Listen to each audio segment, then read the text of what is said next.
Thank you. Can I see the owners of this vehicle getting up?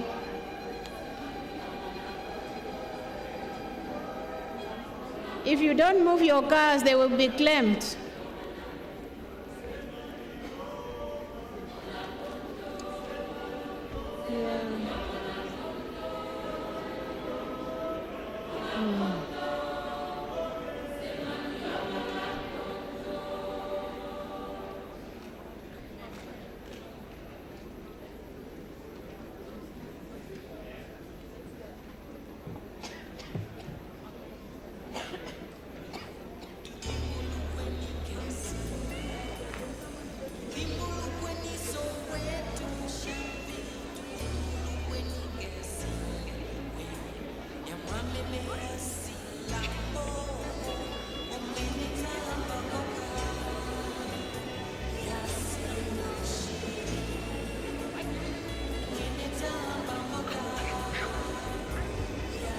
Hello.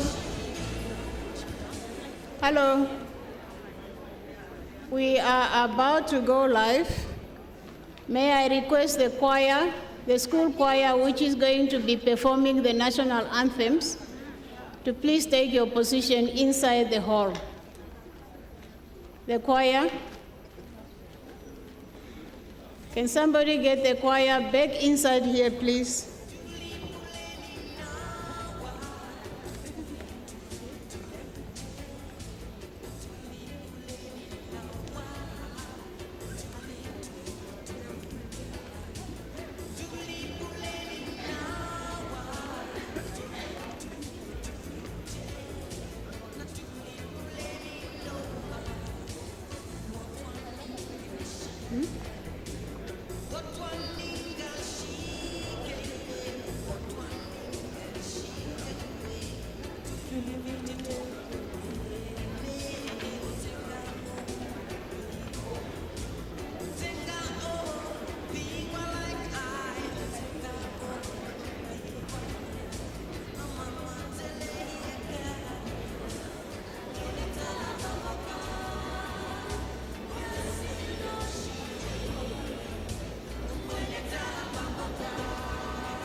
building blocks, the backbone of the nation, liberator that brought liberty, liberals and conservatives.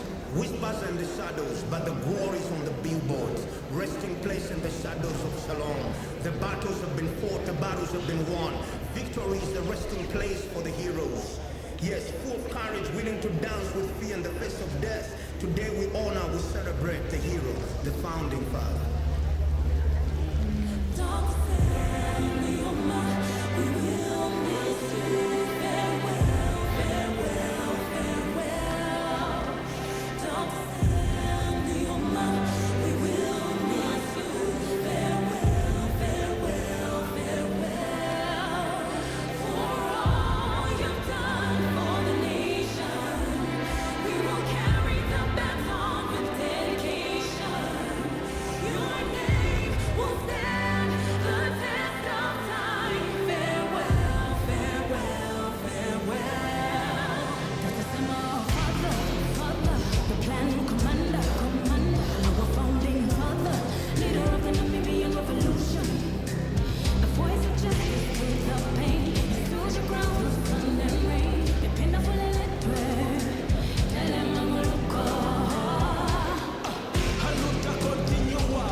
Music.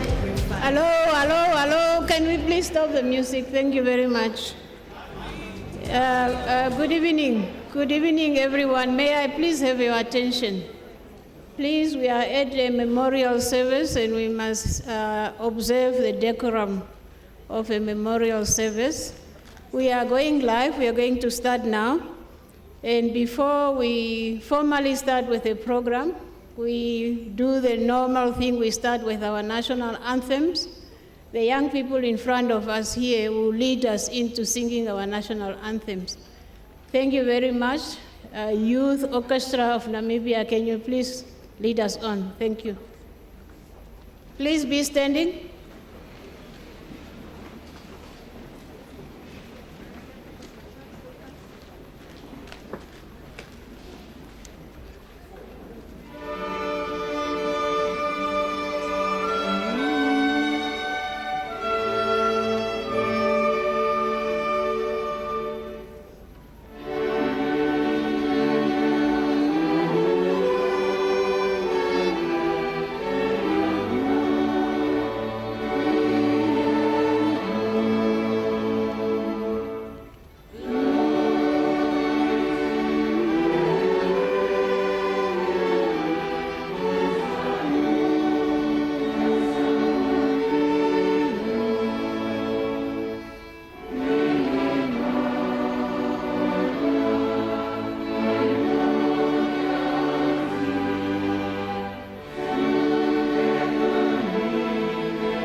Thank you very much. Please be seated.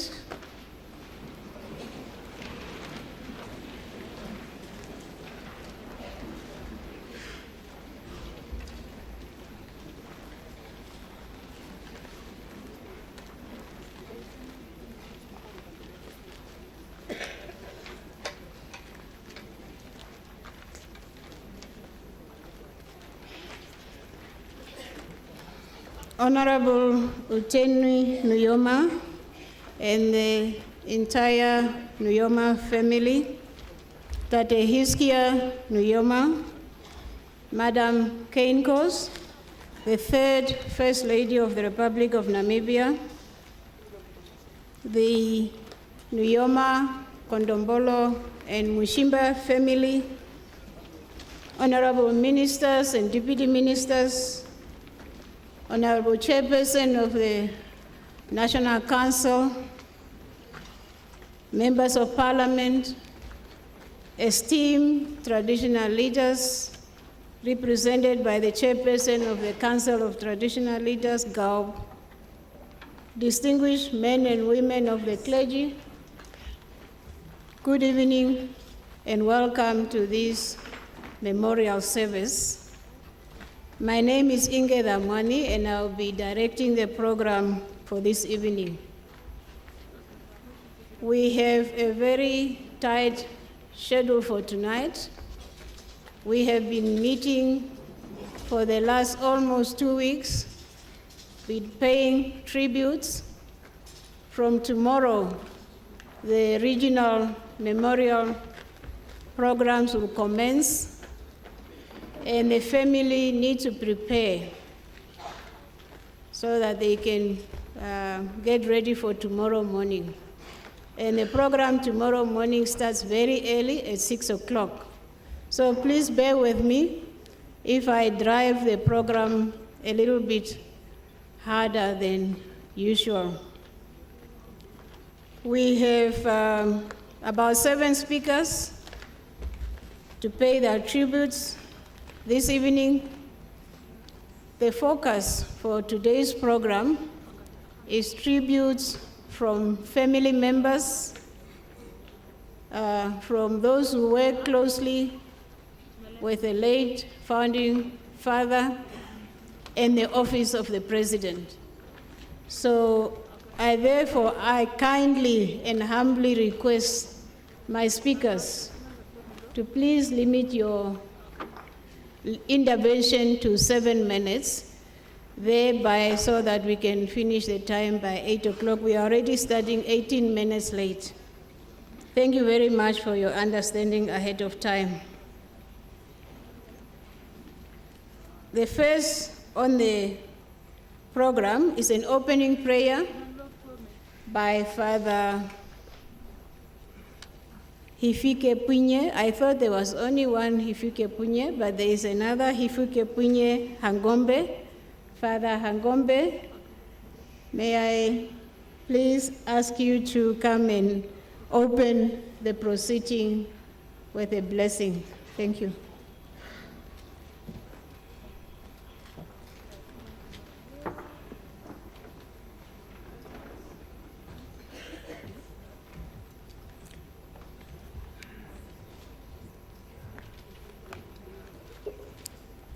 Thank you, Director of the proceeding. May I stand on the protocol as it was observed. I am going to do the opening prayer. My name is Joseph Nifike Punye Hangome. One of the texts says, "We believe that Jesus died and rose again. And so we believe that God will bring with Jesus those who have fallen asleep in him.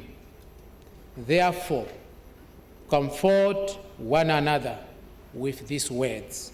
1 Thessalonians chapter 4, verse 14 to 18. Let us pray. Lord Jesus Christ, you speak words of comfort. To your friends Martha and Mary in their hour of sorrow, give consolation and courage to those who mourn today, and may they find the peace and hope in you, and the resurrection and life everlasting. In Jesus Christ we pray. Amen.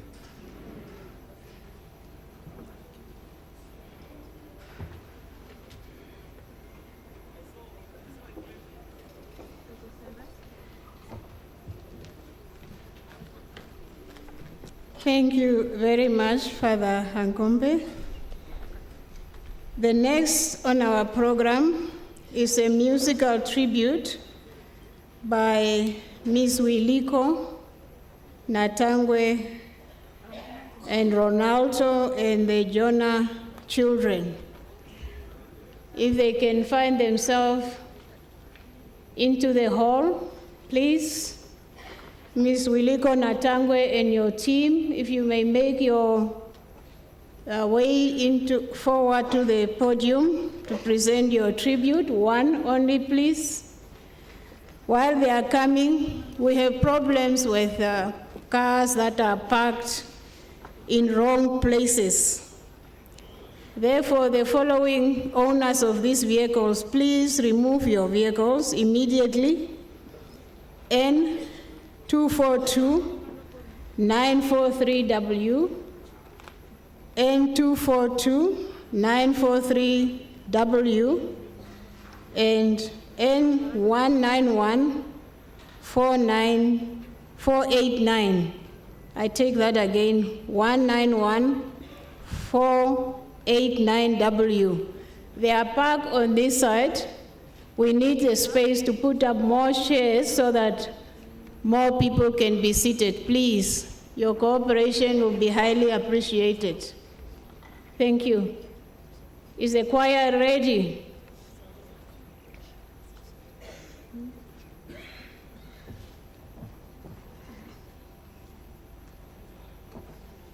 Okay, I'm told that the choir that just finished doing the national anthem was a choir.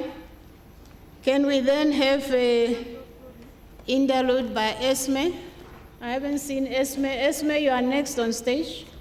Please, thank you very much.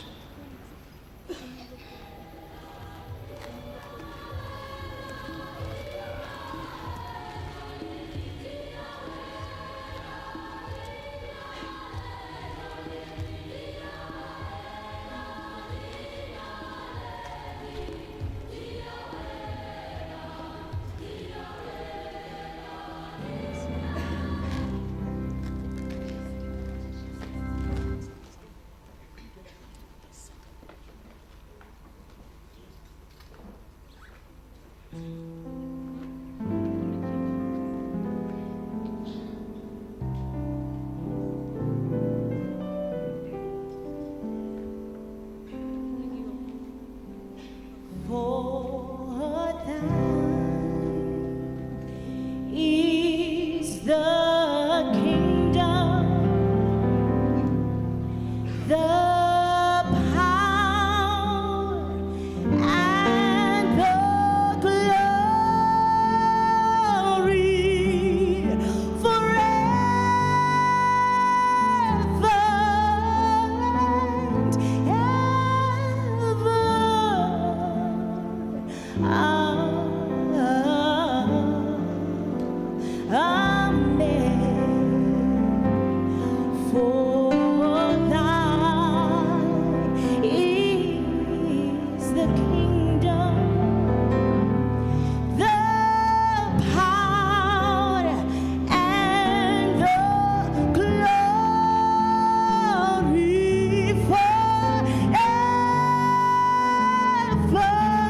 and ever.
Thank you very much, Esme, for that beautiful tribute. We will now be hearing from those who worked closely with our founding father when he was in office or after he left office. We'll start off with Ambassador Rehabium Shanika. He was a former special assistant. Ambassador, please, your 7 minutes starts now. Thank you very much.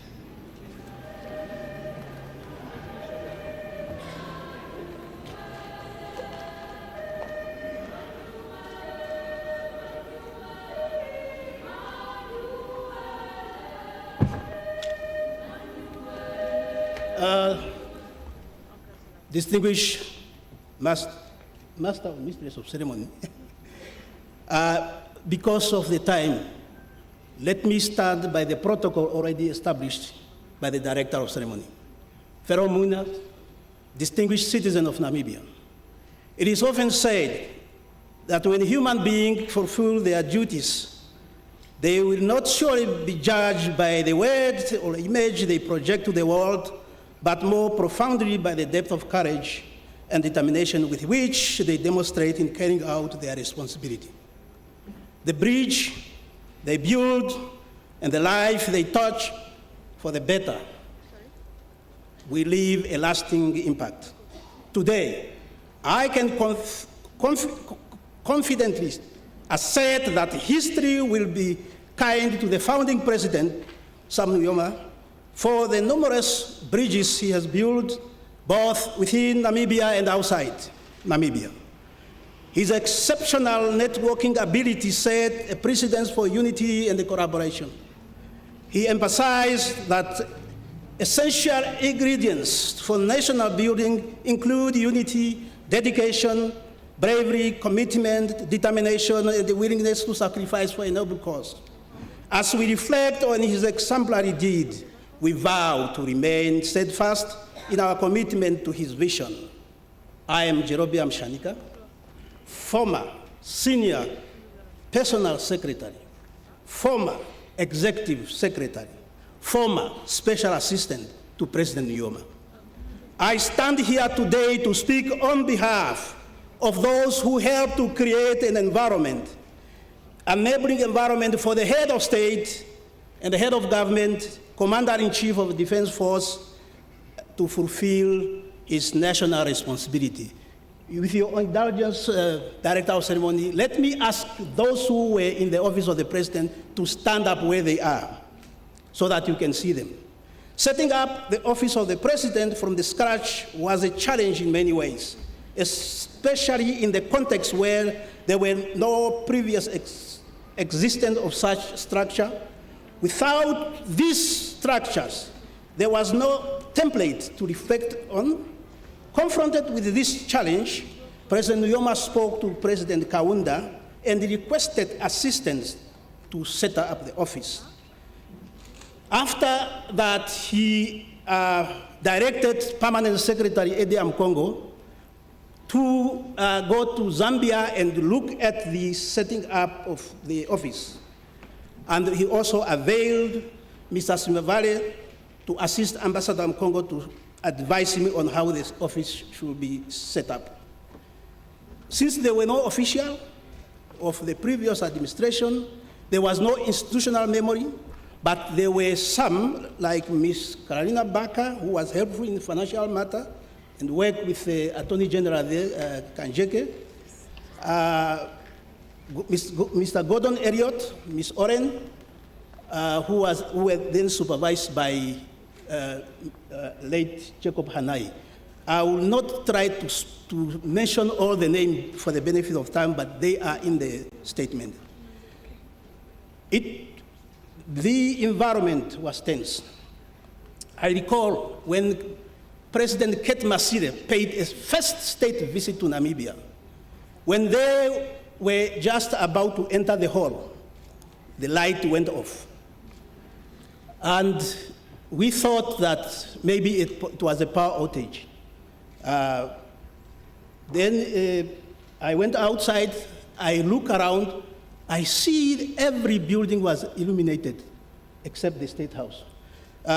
Permanent Secretary Amkongo also came to join to investigate as to what happened. And we concluded that it was a sabotage. And then he went to confront the mayor. I remember, I think that time it was Miss Petra Hammond. So she was in the hall and immediately spoke to some of his people, and the electricity was restored. After that human-induced embarrassment, President Nujoma decided that we must have a standby generator so that next time, when such human-induced incident occur, we will not suffer the same. And it was done. And I can firmly attest, until I left State House, there was no such incident.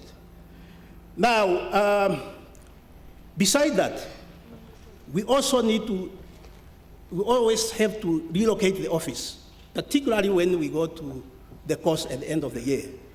Several activities was performed, especially the Christmas party for the children. But one of the events was the fishing at Terrace Bay, where we compete. And the person that catches the biggest fish, or the one who catch more fish, will be rewarded with a prize. That was an effort to instill teamwork. That is the hallmark of founding President Sam Nujoma. He believed in teamwork. And introspect, I can tell you, he was a man of humility. That there was a day we went and there was I think we only had one room. And he said, I cannot sleep in the room while women are sleeping outside.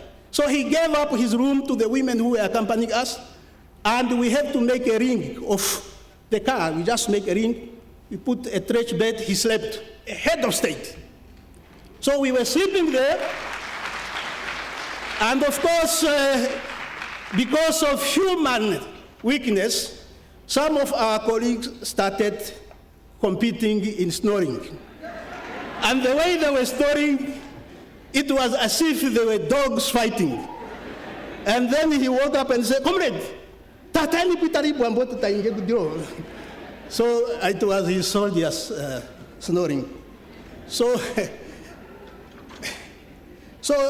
these are some of the challenges. And another challenge, there are many, but I will just mention a few for the benefit of the time.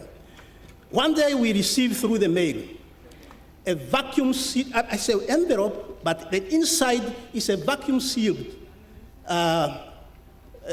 what do I call it, arm or whatever, of the termite eater. And there was a piece written to President Nujoma, go back to the bush and take your soldiers and go and feed them with this. So those are the challenge. But despite of this, we maintain calmness, despite of enormous provocation. You know, I used to stay in the office. I think my colleagues can attest to this, because the rule was that after 6 o'clock, we must remain in the office. And every time we receive abusive calls, I cannot say from who, but of course you know. I see the Master of Ceremony want me to conclude, and I conclude. Now, lesson learned from President Nujoma. I have learned a power of conviction, the power of dedication, that there is no doubt also that the spirit of patriotism was one of the lessons that I learned. Humility, as I have demonstrated. There are various. My statement was a bit long, but I have to cut it short for the benefit of the time. But I just want to say, I and my colleagues who are standing up there, we have one request. When President Sam Nujoma came to Namibia, I have the honor to accompany him on the Ethiopian airline. There was what color of that car? Beige, cream. Where is it? Our request is it must be restored to its original color and plate number so that it will be placed in the museum. The same as the last car he used as founding president must also, if it become worn out, must be restored and be kept in the museum. As we honor him today, let us renew our commitment to the principle he championed and ensure that his contribution to our nation and the continent remain a hallmark for the future generation seeking to consolidate freedom and unity. By doing so, we will not only pay the tribute to a revolutionary leader, but also advance the noble cause he fought, a cause that reverberates across the border and generation. The sun shall never set on President Sam Nuyoma's extraordinary achievement. I thank you, and we say goodbye, our Commander-in-Chief.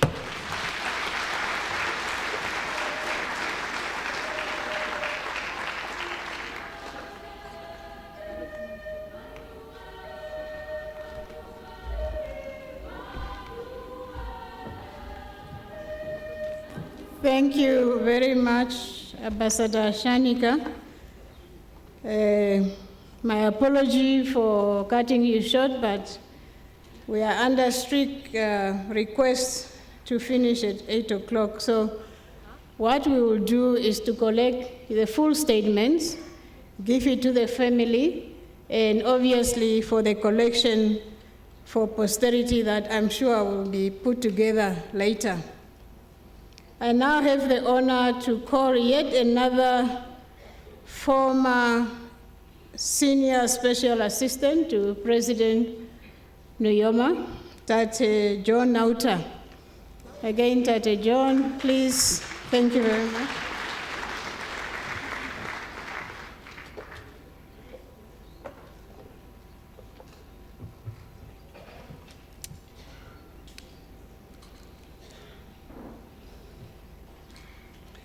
Let me stand on the protocol already established. Namibians are in deep sorrow, mourning the passing on of our founding president, father of the Namibian nation and leader of the Namibian revolution, Dr. Sam Shafiishuna Nujoma, whose life ended on Saturday, the 8th of February 2025. He was a hero and a father to us all. Looking at what he has achieved, it is clear that destiny chose specific time and place for President Nujoma in our history for a purpose. For him, Namibia's freedom and independence reign supreme at the center of his consciousness, energy, efforts, and his very being throughout his life. For me, it has been a privilege to have worked closely with him, starting in 1995 and all the way up to until 2019, when I retired from the public service. My first meeting with President Sam Nujoma took place in 1977 in western Zambia, in a small town called Senanga, some 300 kilometers from Nyango Swapo Education Center near Kaoma. At the time, I was just 18, turning 19 years old. I was among my age mates who decided to go to the Eastern Front for military training. We were told to wait for President Nujoma, who was coming from the front, before we proceeded to our training camp. We all had mixed feelings. Young as we were, we feared that he would order us to go back to school, to Nyango. But he did not do that. To our jubilation, he considered us fit for military training. He addressed us and encouraged us Indeni mukate ngumburu, indeni mukate ngumburu. Indeni muke upeka pinyama tianje. He gave us, each of us, a firm handshake, which was typical of him. And he wished us good luck in our forward march to the front. He gave us such higher morale and determination, and we proceeded to Shatota number 2, which was a training camp. It was such a historic and momentous occasion, having shaken hands with Sam Nujoma, President of SWAPO and Commander-in-Chief of the People's Liberation Army of Namibia. Plan. If I, for one, made sure that I reserved my right hand so that I'd always remain with Tatekuru's handshake blessing. I ate with my left hand for 2 days to keep the right hand pure. As the struggle intensified, he regularly visited us at the front. After independence, I was employed at State House as a private secretary to Dr. Deutala Angolo, who was then Deputy Permanent Secretary in the Office of the President, State House. That was in 1992. As private secretary, I hardly ever saw President Nujoma. I was later promoted to the post of Director, Administration, and State House, attached to his private office. Comrade Rebiam Shanika, who was in the private office, went for further studies. My immediate assignment was to finish President Nuyoma's manuscript for his book, Where Others Wavered, which he started with Comrade Shanika. Sure, yo! That was when I started to feel the weight of the hard-working nature of Shafiishuna Nujoma. Tatekuru would wake me up at 2 o'clock in the morning to come to the office. We would sit in his office while he dictated to me what he wanted to write. We would sit there until 6 o'clock in the morning, and I would only manage to go back to bath and be back in the office again at 8 o'clock to attend to his daily engagement and his appointment in the private office. Such session will be the order of the day weekly. Be in Windhoek, Tunda Farm, Tunda Village, in Okahao, or Terrace Bay. One of President Nuyoma's hallmark was that whenever he started a project, he would never rest until it was completed. This was just who he was, and he would want it done as perfectly successfully as it could possibly be. The book project, Where Others Wavered, was completed and launched successfully in 2001. He was the happiest man that day, very proud. The book project was just one many projects to come. Then came the Indira Ngadi Maternity Clinic, which was one of the many successful projects he carried out. The project was conceived after President Nujoma was awarded the UN Africa for the Sustainable End of Hunger, 1995. Through this prize, he received $50,000 US. President Nujoma decided not to use this money for his own benefit, but to build a new modern maternity clinic in a rural area where there was none. This was President Nuyoma's gesture of appreciation to the women of Namibia for their contributions to the liberation struggle of Namibia from the apartheid colonialism of South Africa. However, the prize money they awarded him was not sufficient to cover the full cost of the project. Hence, President Nujoma embarked upon a fundraising campaign to solicit more funds and the necessary equipment to enable the project to be realized.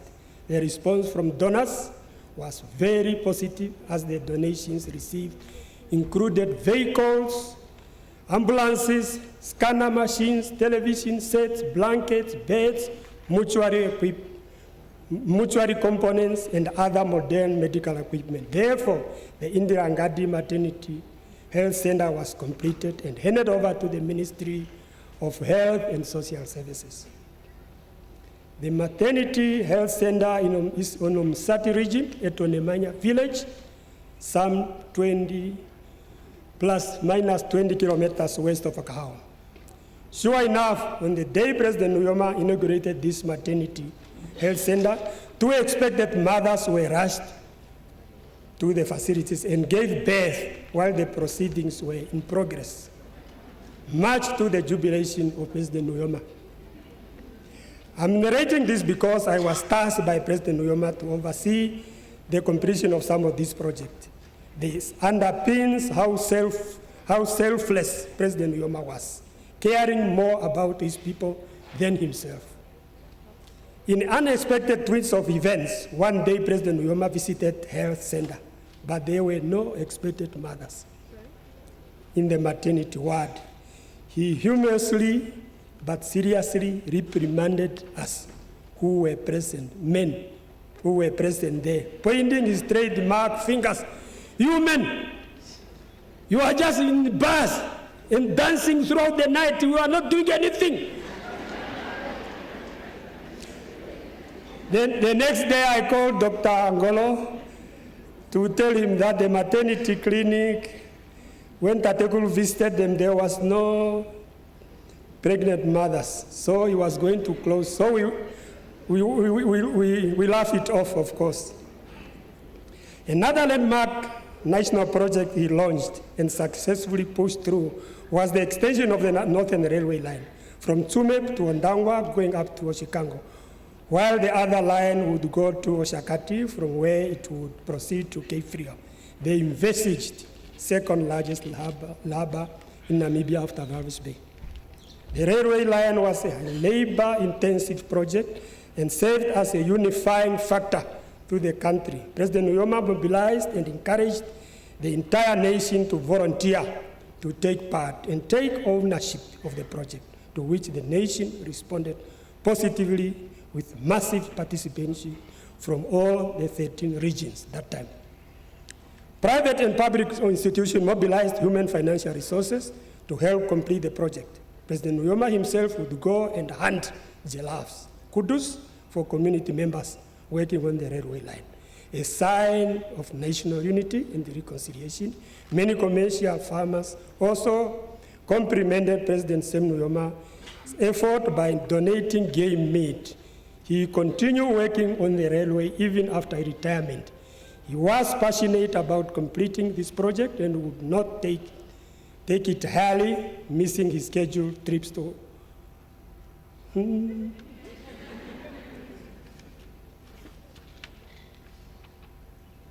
President Nujoma encouraged could drive from 4 o'clock in the morning and arrive in Ondangwa 8 o'clock. By 9 o'clock, he would start working, pushing wheelbarrows, compacting the sand under the supervision of Trans-Namib engineers, always complemented by the Namibia Defense Force, National Youth Service, and government ministries. Let me rush to the, but you are missing a lot.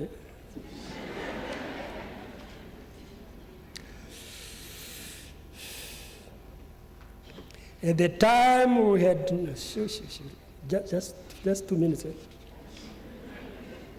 One of the memorable meetings worth mentioning was when President Nujoma called and informed me that he was retiring and wanted to retire with me 2005. He tasked me to choose the office staff that he wanted me to go with and assist at his office, his new office, as per cabinet directives and retirement benefits. By then, he was still the head of state and in the process of preparing to hand over the instrument of power to the incoming president, Comrade Ifike Ponye Pohamba. Director of Proceedings. On the 4th July 2023, President Nujoma came to Outapi for the official opening of the Rufuko Cultural Festival. After the event, and accompanied by Tate Kurundirima and Helmani Pumbu of Ukwambi Traditional Authority, they paid me a visit at my traditional homestead, at the outskirts of Outapi. To make the occasions more memorable and enjoyable, I invited some of my colleagues in retirement, such as Comrade Doze Ileka, a retired Deputy Commissioner Oneka Kambarandu, and other former plant combatants to join us. We had lunch together and recounted our old stories from the office. Sadly, as fate would have it, that was our last get-together with President Nujoma. In conclusion, much as we grieve the passing of President Nujoma, his death must bring us closer together. We must keep his memory alive for future generations and build on his legacy and exemplified by his achievement without tampering with it for our own personal gain. Comrade Nujoma lived a simple, humble, and honest life, which is something worth emulating. As President Nujoma would always say, a people united, striving to achieve a common good for all members of the society will always emerge victorious. Rest in peace, eternal peace, particularly. Let us unite in the name.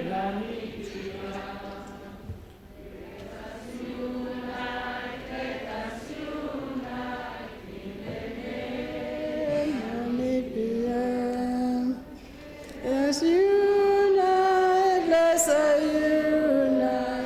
in the name Namibia. Thank you very much, Comrade Nauta and Comrade Shanika. I know that we can never do justice paying tribute to our revered leader in less than 10 minutes. I really do understand that, but we will get your full statements, we will share it with the family, and hopefully there will be a compilation of all the tributes and messages, and your statements will be recorded there. Next online, I am informed that Mr. Shipale, special assistant, who worked until his passing with the founding president, may not be here. Is that correct? Or is he here? Oh, sorry, I had earlier wrong information. Please come onto the stage and pay your tribute within the assigned time. Thank you very much.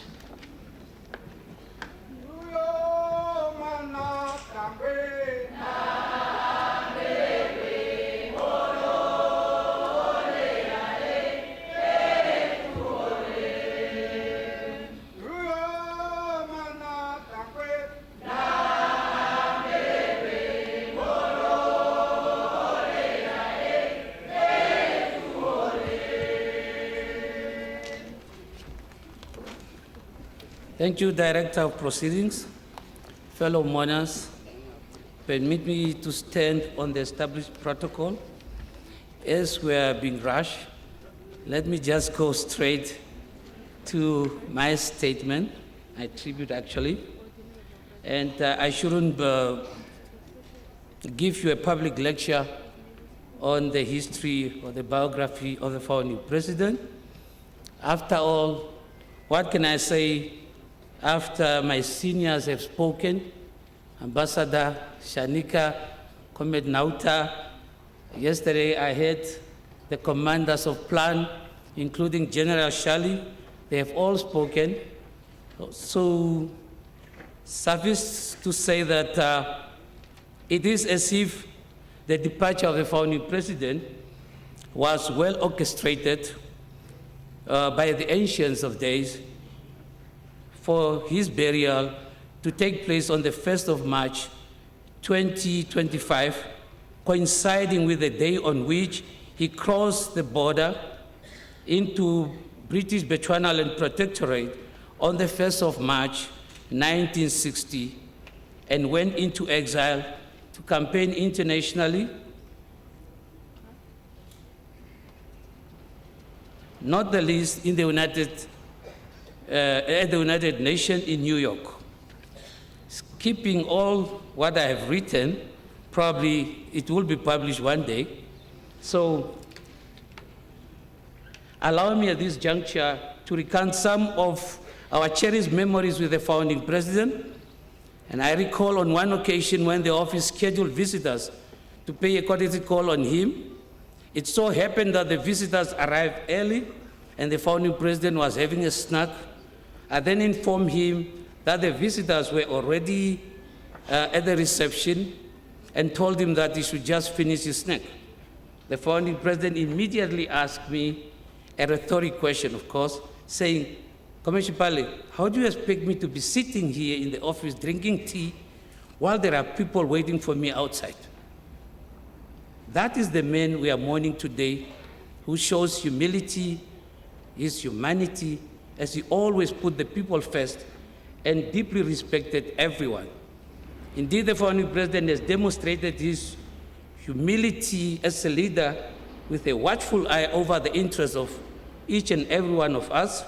And I recall when he heard that the late President Fidel Castro was ill, he decided to go and pay him a courtesy call on the occasion of the conferment of the Mediben Barca Solidarity Order by the Organization of Solidarity of the Peoples of Africa, Asia, and Latin America. That was on 30 September 2016 at the Jose Marti Memorial in Havana, Cuba. He later sent his sincere condolences and heartfelt sympathy to the former Army General Raul Castro Ruz on the occasion of the passing of his brother and legendary revolutionary leader, Fidel Castro, when he passed on at the age of 90 years old, and also attended his memorial service in Havana. I also recall when the founding president was so worried when he heard that former President José Eduardo dos Santos was hospitalized since April 2019 in Barcelona, Spain. When the former president of Angola returned to Luanda, founding president immediately paid him a courtesy call on 16 October 2021 at his residence in Luanda, and later attended his state funeral on Sunday, 28 August 2022 at the Nation Square in Luanda. And certainly, founding president was a consequential leader, as I have said, with clarity of vision, like an eagle that can cover you under its wing. He was a consequential leader with credibility, like a reliable bull that one can trust, and a consequential leader with courage, like a roaring lion, as the mighty king of the jungle. I can also attest to the fact that whenever anyone was mistreating his people, especially those in his office, he always came to our rescue. I remember him saying in Portuguese, as I've written it somewhere, muito força contra imperialismo, camaradas chibag. And I used to answer, aqui inimigo não passa, aqui inimigo não passa. So allow me, on behalf of the staff members in the office of the founding president, to express our deepest admiration, respect, and gratitude for the gift of his presence in our life for 9 decades and a half. We remember him as a leader of substantial stature who engaged everyone with respect, dignity, and therefore allow me to convey the founding president's gratitude to all those who comforted him in his old age and served to assuage the pain and anguish of the bereavement, especially when he lost his sister, Meme Sofia Napo Piacino, may her soul rest in peace. He also lost another sister, Meme Frida Nanjala Shikongo, last year in June. I would therefore like to thank his old friend, Senor Jose Luis Basto, and his dear wife for all the good memories and the dish of cocochas, not cockroaches, a popular delicacy of fish, cheeks, or throat from Spain, including fish heads. I would also like to thank Senor Dr. Miguel Angel Torcedilla, who served as Novanam CEO and has invited the founding president to spend a weekend in one of his homes in Lutherans. In addition, I would like to thank the members of the business fraternity, Comrade Chico Shapumba, Dr. Marta Nanjebo Tilahun, Comrade Desmond Daniela, and many others for those gifts during the founding president or the founding couple's holiday retreat at the coast, and for all the good work you have been doing during his birthday celebration. In the same vein, I would like to thank the Right Honorable Prime Minister Dr. Sarah Kuongrawa Madila and her husband, Comrade Tona Madila, for allowing the founding president to spend the night in the house they built for him at their homestead near Utapi. Similarly, I thank Tate Kurundilima Nipumbu of Ukwambi Traditional Authority for all those cherished memories when the founding president used to spend days at Onamega, when he truly felt at home. Sometimes he didn't want to come back to Windhoek, said, Tatekuru, we have to go. But he would just want to stay a few more days there. So it would be remiss of me not to acknowledge the founding president's personal physician, Dr. Shali Thete, Honorable Kalumbi Shangula, Dr. Buckendorf, Dr. Glenda Kalunga, and their entire dedicated team of health workers. They truly assuage the founding president's pain due to old age. It will also be remiss of me not to acknowledge the continuous support from the previous and current staff members in the office of the founding president, especially those who spent many years with him. I have here in mind retired Commissioner Kashia Kumwa, Mayor Betty. She started with founding president in 1980, and she was just young. We joined together in 1977. We joined the struggle together. We were just kids. I think I was 10, 11 years old. I remember also Mena Tangwe, his chief Tate Kole, Dr. Shanika, you have seen him here, Ambassador Kakena. I remember Comrade John Auta, my senior, Comrade Doze Leka, including all his bodyguards, such as retired Commissioner Kambalanu, he was mentioned here, Inspector Naomi Ndombo, Marienge, Chief Inspector Shiepo Tini, he's here too, Inspector Nendongo, and many others. But I must give a special thank or word of gratitude to May Alina Nendongo, the chief housekeeper, who has been taking care of Tatekuru, or the founding couple, in their old age. It was one of the final wishes of the founding president to convey his gratitude to Brigadier General Hashim Bita, a hero of Africa's liberation struggle. Secondly, I should not forget to convey his gratitude to His Excellency Matamela Cyril Ramaphosa, President of the Republic of South Africa, for conferring on him the award of the Order of the Companions of O.R. Tambo in gold. I'm finishing. Thirdly, let me convey the founding president gratitude to his old friend, Mohamed Fayek, an Egyptian politician who served during the presidency of the late President Gamal Abdel Nasser of Egypt. These are the people who helped to train our combatants.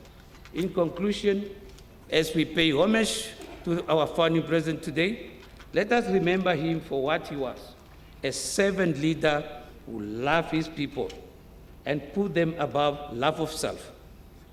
So on behalf of the staff members in the office of the founding president, on my own behalf, allow me to condole with the widow, Mayor Kulu Kovambo Theopoldine Nujoma, our founding First Lady, the children, Honorable Utoni Nujoma, Comrade Nefungo Saki Nujoma, Comrade Usuta Imbili Nujoma, the adopted children, the 24 grandchildren, and 11 great-grandchildren for your loss.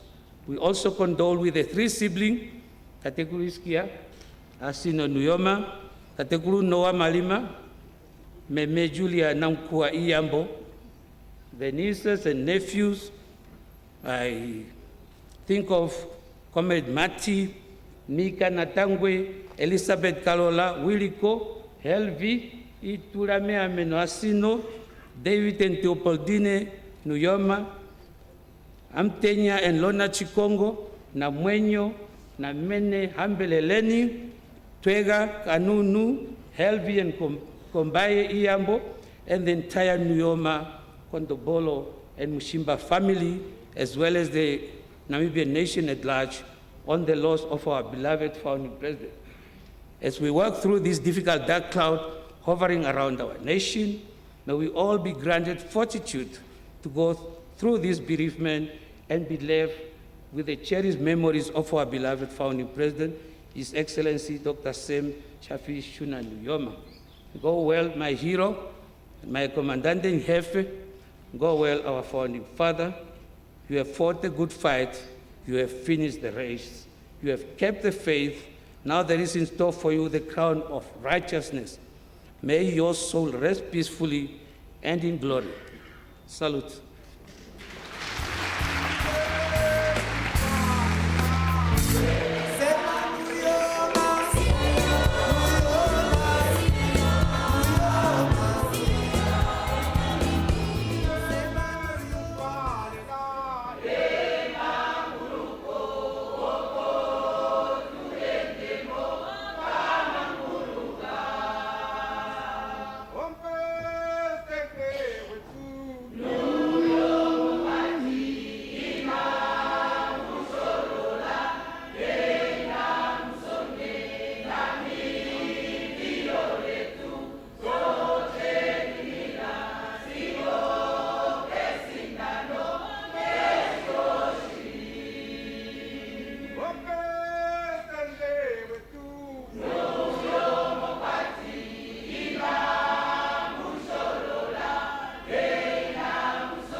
Thank you. Thank you very much. I was going to ask that you do an intervention, so thank you very much for that. We have heard from the tributes from those who work very closely with Tatekulu. Ambassador Shanika said that history will be kind to His Excellency, the founding president.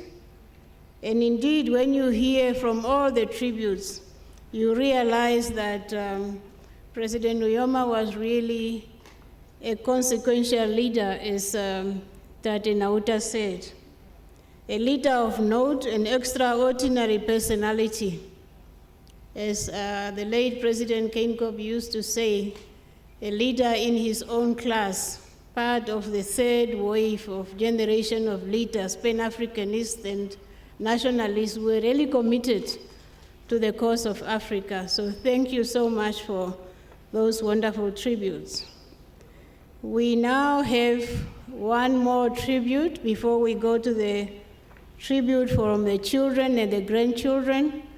And I would like to call on Ms. Martha Namonjembo Tilahun, if she's in the room. And while she's coming, can we have another revolutionary intervention? Thank you.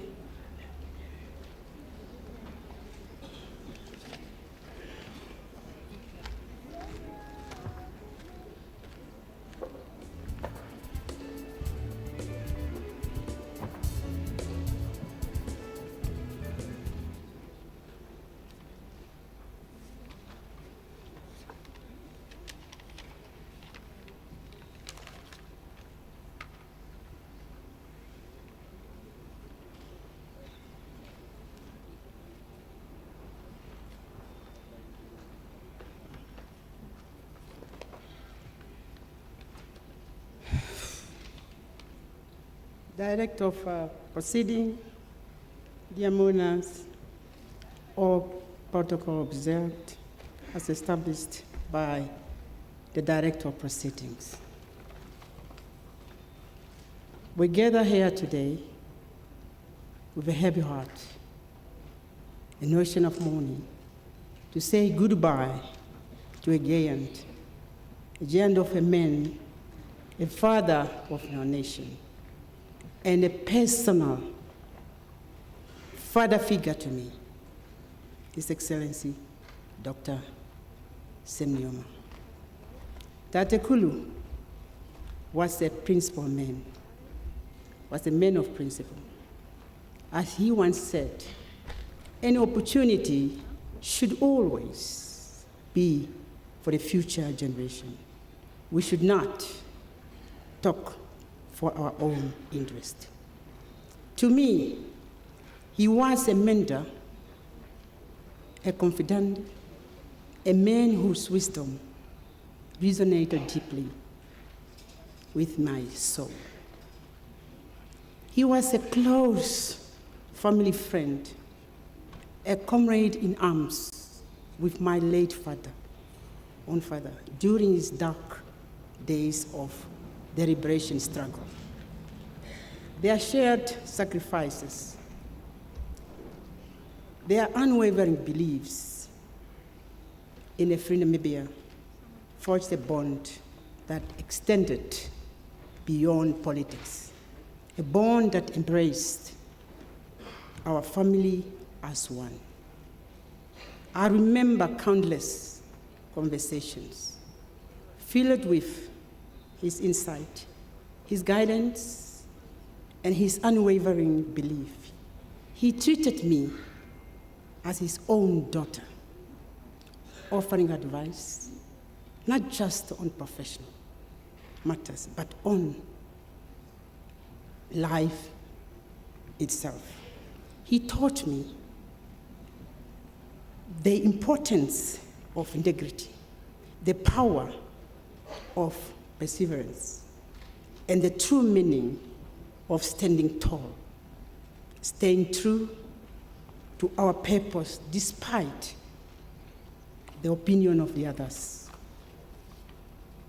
Tatekulu challenged me to be better, to do better, and to make a difference in the world. The loss I feel is profound. It is the loss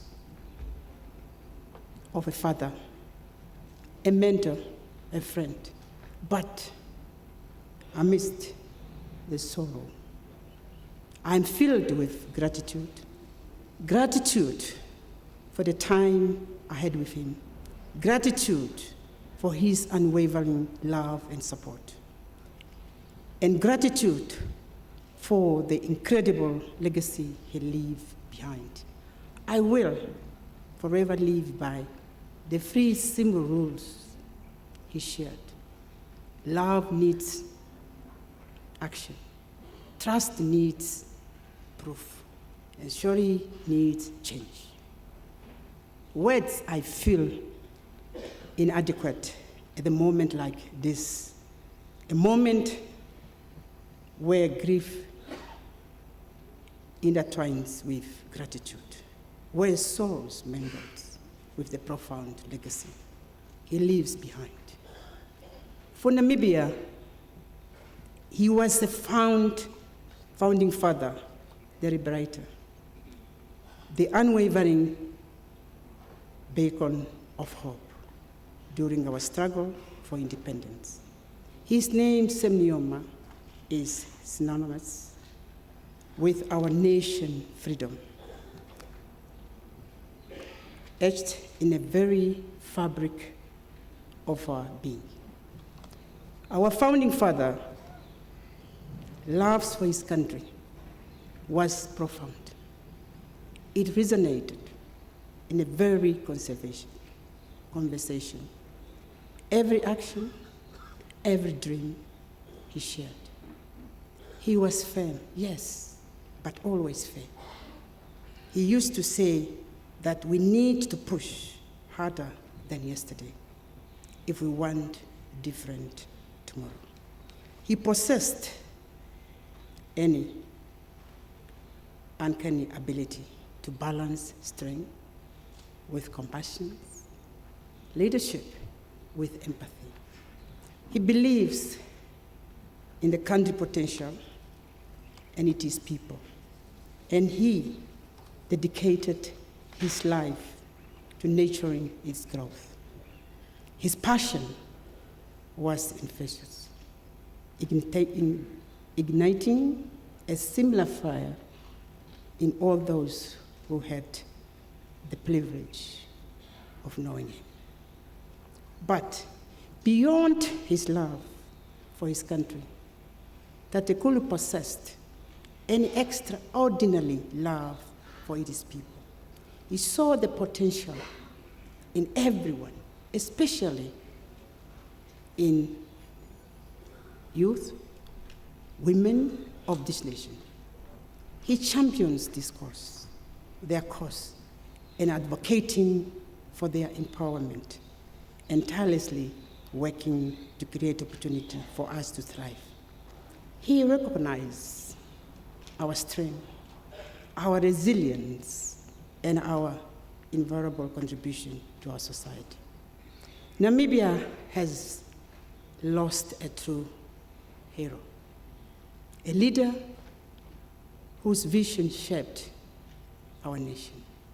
But his spirit, his dedication, and his love for his people will live in our hearts forever.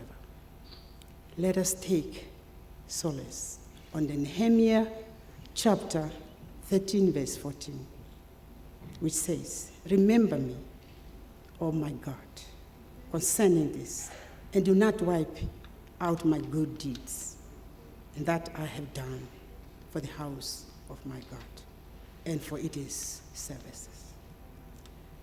Rest in peace, Your Excellency, Dr. Shafiishuna Nujoma. Your legacy will never be forgotten. Adieu, Tatekulu. Long live SWAPO, long live Namibia, and long live Africa, I think.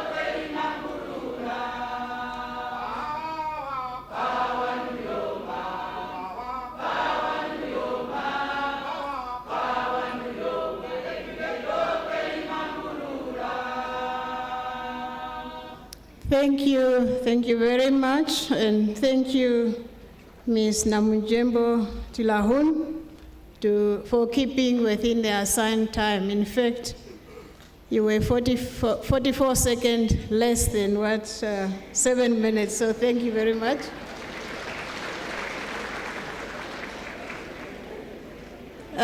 We now move on to part 2 of the evening's tribute. These are tributes by the family. We will start off with tributes from Dr.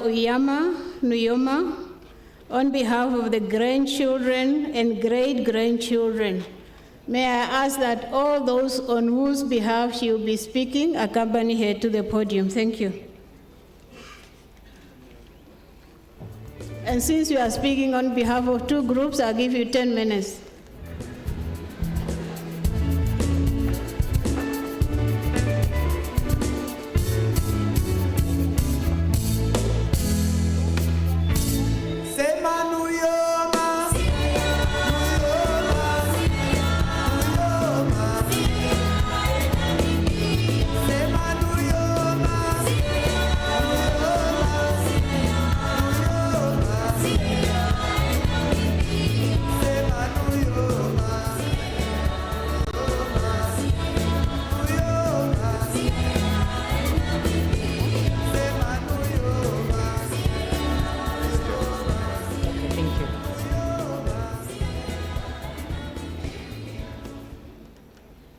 Thank you, Director of Proceedings.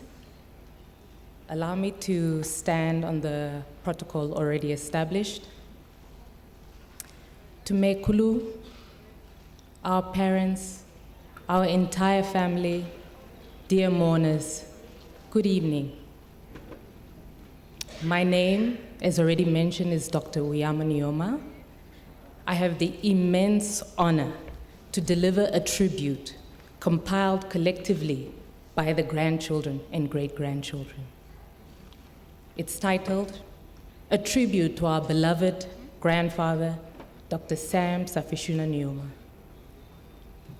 Today, we gather with solemn hearts to celebrate the life of our grandfather, our hero, our Tatekulu.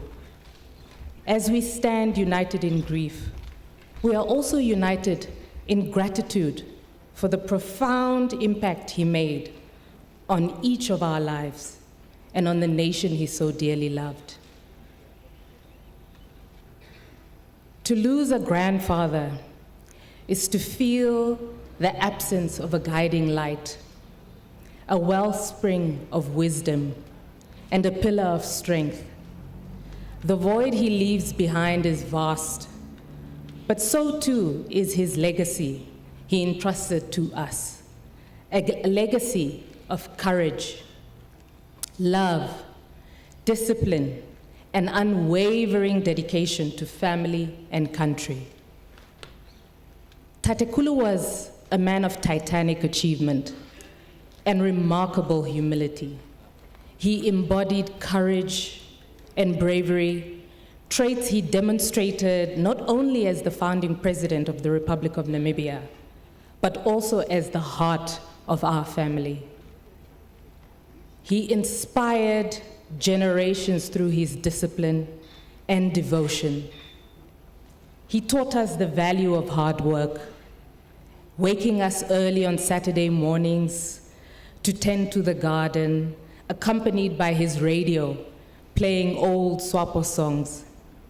It was here, with soil in our hands and the sun rising above us, that we learned self-sufficiency and the importance of land.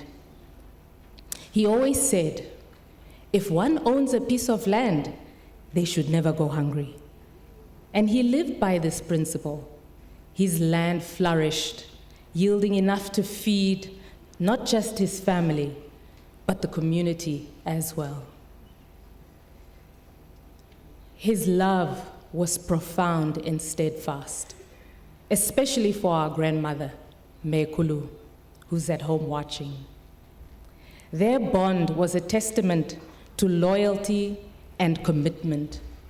Over 60 years of marriage stood as an unwavering example of true partnership and love. His love for her was loud and fierce, a standard for all of us to aspire to. Visits to see Mekulu will now never be the same without him by her side. But his spirit endures in every memory they built together. Growing up with Tatekulu meant growing up with history. Before independence, some of us lived with him in Angola, before moving on to countries like the GDR and Czechoslovakia.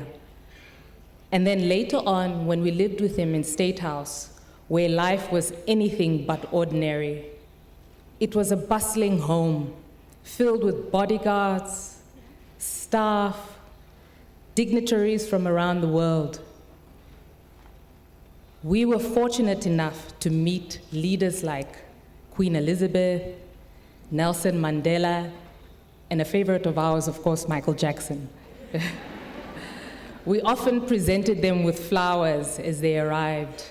Yet, amidst the grandeur, he was simply our grandfather, calling us to his room with affectionate nickname, Una Mwenyo Muripeni, sharing his evenings with us, even if it meant watching the 8 o'clock news together.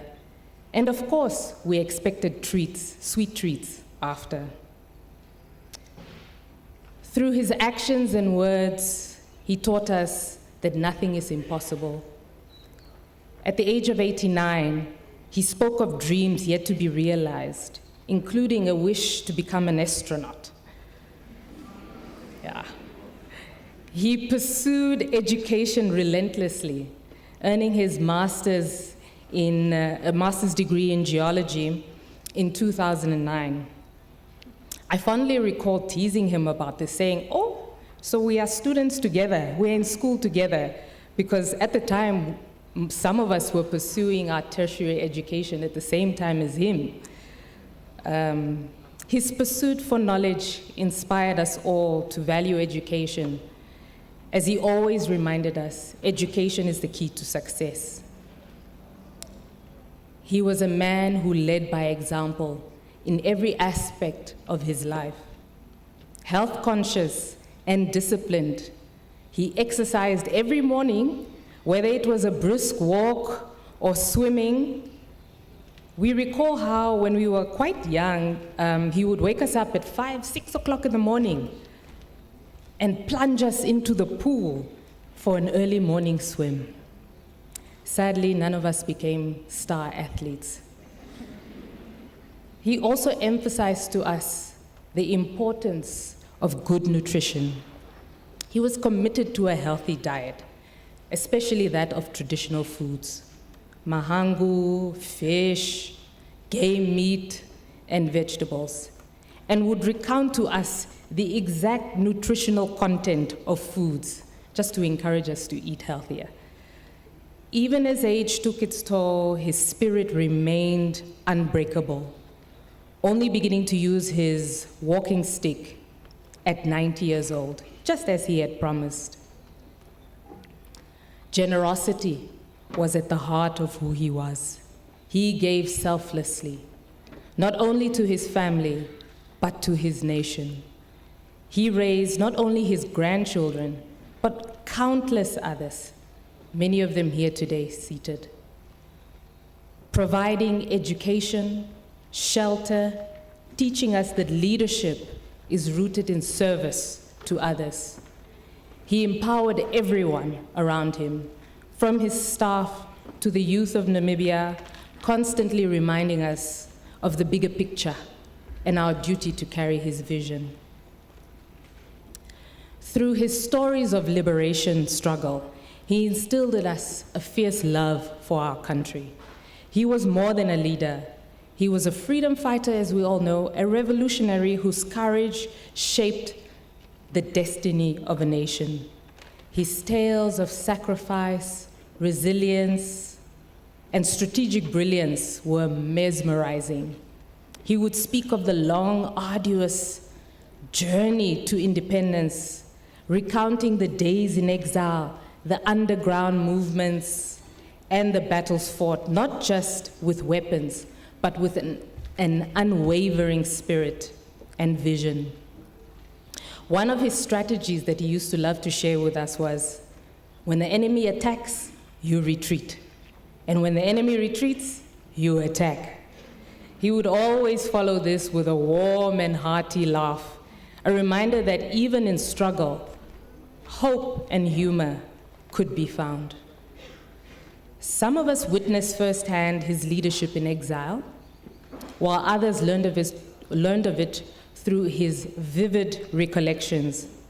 We understood that our childhoods spent in different countries, some of us born in different countries, across continents, were part of a larger story, a story of liberation that spanned Southern Africa.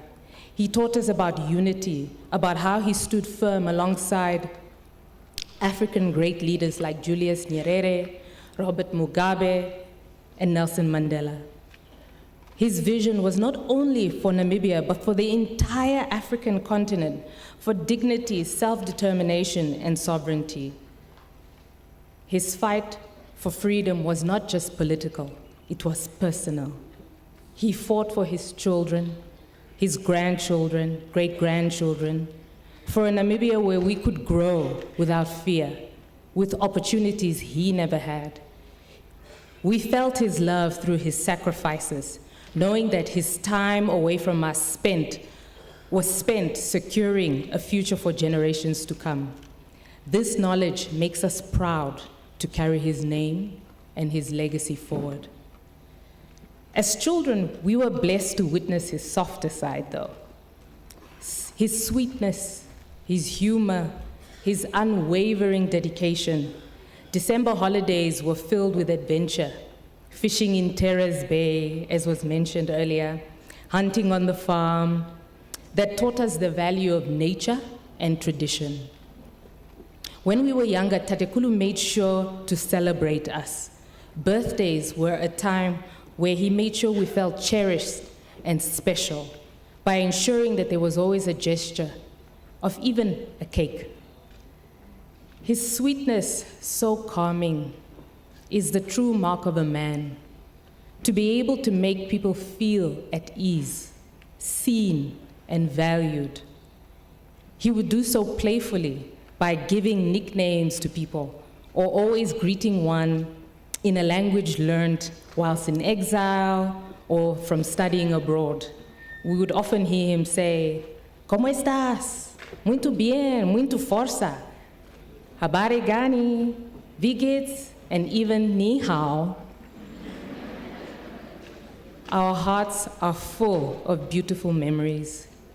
Him photobombing us in pictures, yes. His hugs, his warm laughter, and his magnificent smile. He was a father not just to us, but to a nation, a legend whose legacy is etched in the history of Namibia and in our hearts. We are grateful for every moment shared, every lesson learned, and every story told. We say goodbye to a giant whose footsteps we can only hope to follow. Yet, though his body rests, his spirit lives on. In our faces, our dreams, in our pursuit of his ideals he held dear. We are the echoes of his love and the bearers of his legacy. Heaven has gained an angel, and we have gained a guardian whose wisdom will guide us through life, through life's journey. May our Heavenly Father grant us strength during this time of loss. May Tatekulu find eternal peace and rest in power. Your grandchildren and great-grandchildren say, Zororai murugare sekuru, vururu kwanombiri Tatekulu, till we meet again with unwavering love, your grandchildren. Thank you.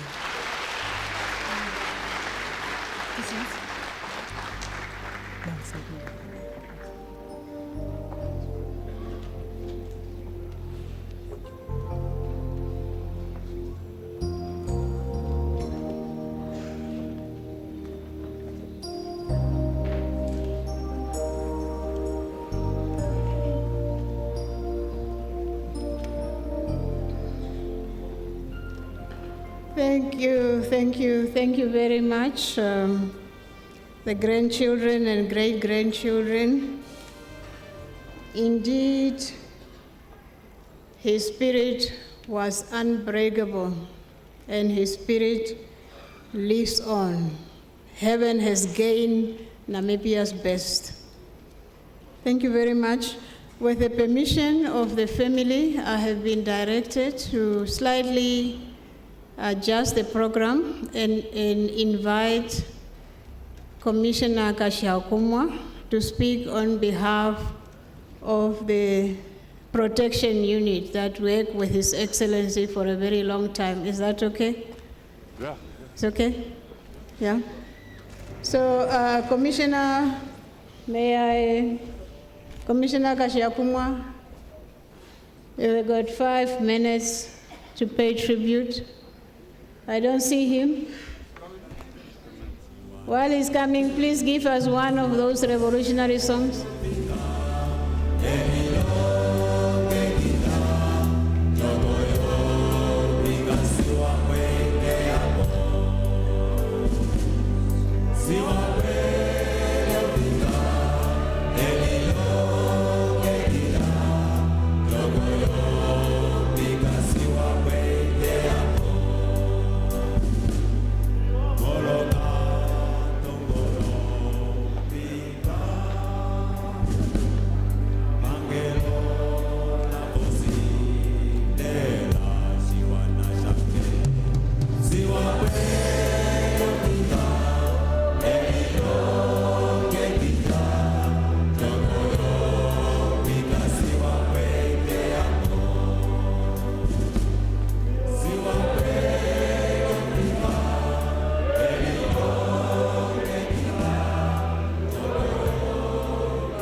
Bwana shange. Siwapwe liofika elilonge kida jokoyo upika siwapwe teapo. Siwapwe liofika elilonge kida jokoyo upika siwapwe teapo.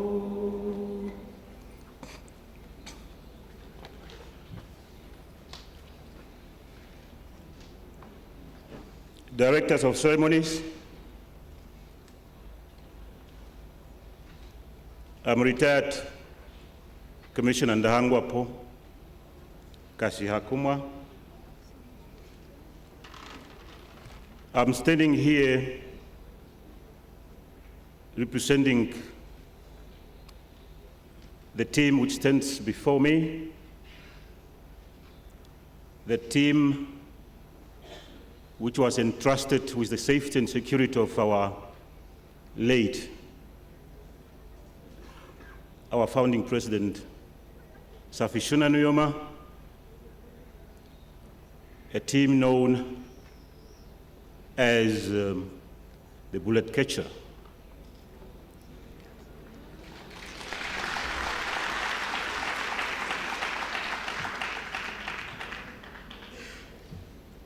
Firstly, I would like to apologize. In the second place, I would like to express our unhappiness because we would like to be honest to this. The way we were handled, we feel that we were humiliated. And we thought, we did not expect us to be pushed aside during the mourning of our president, the leader whom we worked for so many years, in different situations, in different environments, and we sacrificed to make sure that he lives safe 24/7 during the liberation struggle as well as after the independence. My apology for that. Your Excellency, Comrade President Nangolo Mbumba, President of the Republic of Namibia and Commanding-in-Chief of Namibian Defense Force, Your Excellency, Comrade Netumbo Ndeitwa, Vice President of the Republic of Namibia and President-elect,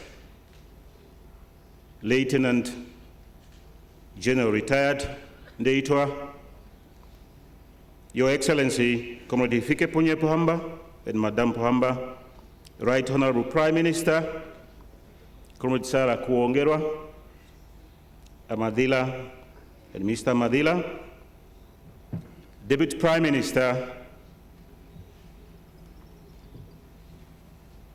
and Minister of Works and Transport, Comrade Johnny Mutorwa, Founding First Lady, Mekulukova Nujoma, Comrade Minister Utoni, Nujoma and siblings, the Nujoma, Kondombolo and Musimba families, the former First Lady, Madame Monica, dear mourners, we are standing here today before you to pay our tribute to the gallant freedom fighter, an icon of our revolution, and leader of our liberation struggle, His Excellency Dr. Shafiishuna Nujoma. We talk about a commander-in-chief of the People's Liberation Army of Namibia plan, the founding president of Namibia, the first commander of chief of the Namibian Defense Force, and the father of the Namibian nation. With his courage, tenacity, patience, he led the struggle towards democracy, peace, and stability. We are only a great leader, fearless, unifier, a visionary leader who led us during the most difficult years of the armed liberation struggle. The leader we are mourning today was a unique leader, which was confirmed by his leadership style, and we, as his former security personnel or bullet catchers, we can attest to that as we have worked with him closely before and after the independence. Comrade Nangolo Mbumba, President of the Republic of Namibia, Mekulu Kovambo Nujoma, and family, dear mourners. The team standing before you this evening is composed of the bullet catchers who were entrusted with the safety and security of the life of our late founding president, Dr. Shafiishuna Nujoma, since the mid-70s till the 8th of February 2025. The officers you see before you are those who started long back. And there is one whom I would like to single out, known by name Comrade Mario Thikindo, whom we found working with our late president, Shafiishuna Nujoma. Mario, could you please go ahead?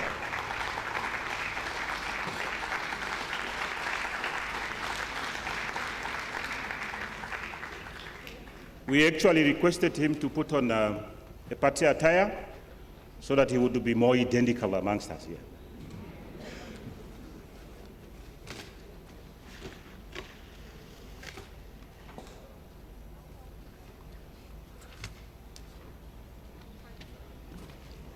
Our late founding president was the foundation of our struggle, and the high level of security was prerequisite to ensure his safety, because we knew very well that should anything harm his life, his body, that could have come to,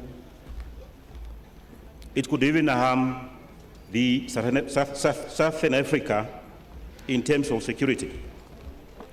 We are all aware about what had happened to some revolutionary leaders, African leaders like Patrice Lumumba during the inauguration process in 1961, Samora Machel, 1986, in Buzuni, South Africa, Edouard Mondlane of Mozambique in 1969, in Tanzania, Brendan Simbwaye in 1972, in Namibia, Rose First Communist Party of South Africa in 1982, in Mozambique, Anton Lubowski in 1989 in Windhoek, Namibia, Chris Hani in 1996 in South Africa, and all these revolutionary leaders were assassinated in different ways by the enemy of our revolutionaries, or revolution, in Africa.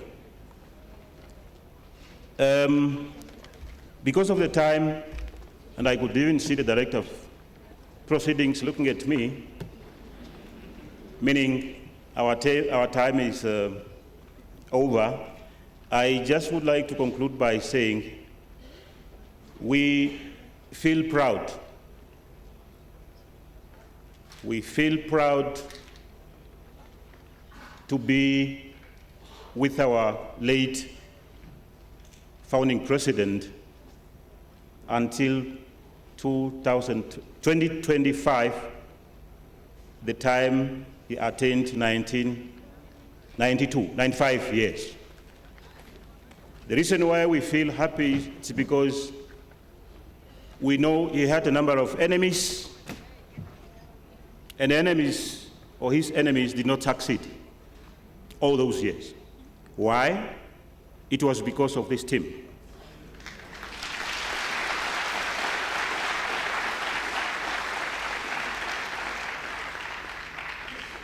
And not only this team, it includes the rest of the colleagues who are not here, because they won't be here as they have other national responsibilities. So therefore, I would like to conclude to say, Comrade, late founding President Shafiishuna Nujoma, go well, we love you.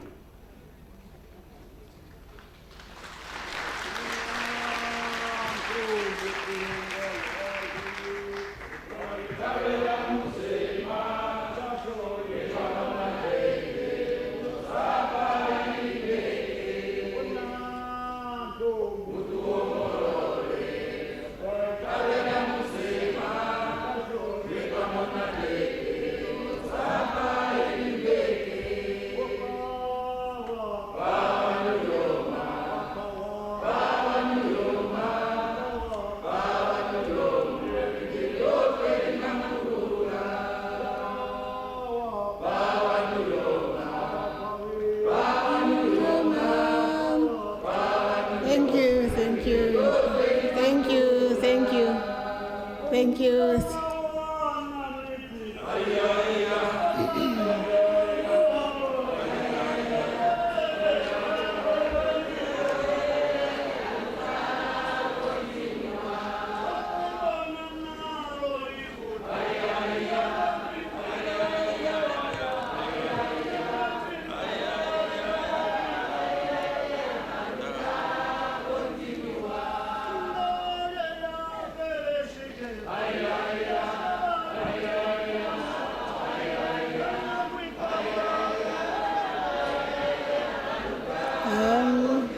Thank you, thank you, thank you, thank you, thank you, thank you, thank you, thank you, thank you, thank you, thank you very much, thank you, thank you, thank you, thank you very much.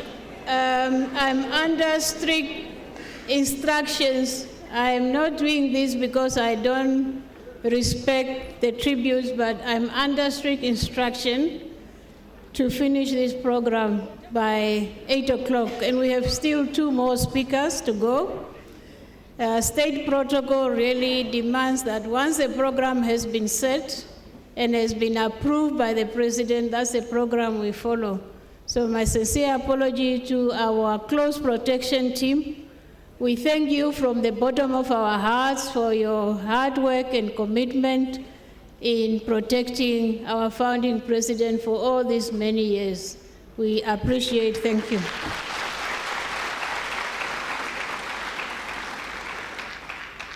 Now I have the honor to invite Honorable Utoni Nujoma to deliver his tribute on behalf of the family, after which he will be followed by the minister in the presidency.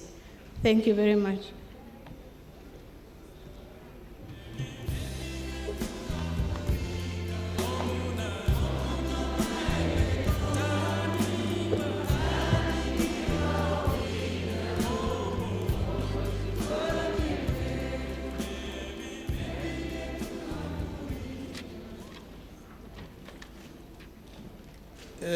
Director of Ceremonies, Advocate Inge Zamwani, our matriarch, Meme Kovambo Nujoma, Tate Hiskia Nujoma, retired Chief Inspector, and my father, because Tate Hiskia is the one who brought us up when my father was left for exile.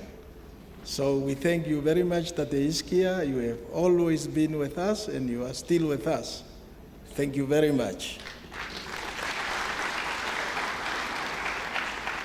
My brother Saki Nujoma, Usuta, my sister, my dear wife, Marianne Nusita, grandchildren and the great-grandchildren, Madam Gainko's former First Lady, and my neighbor.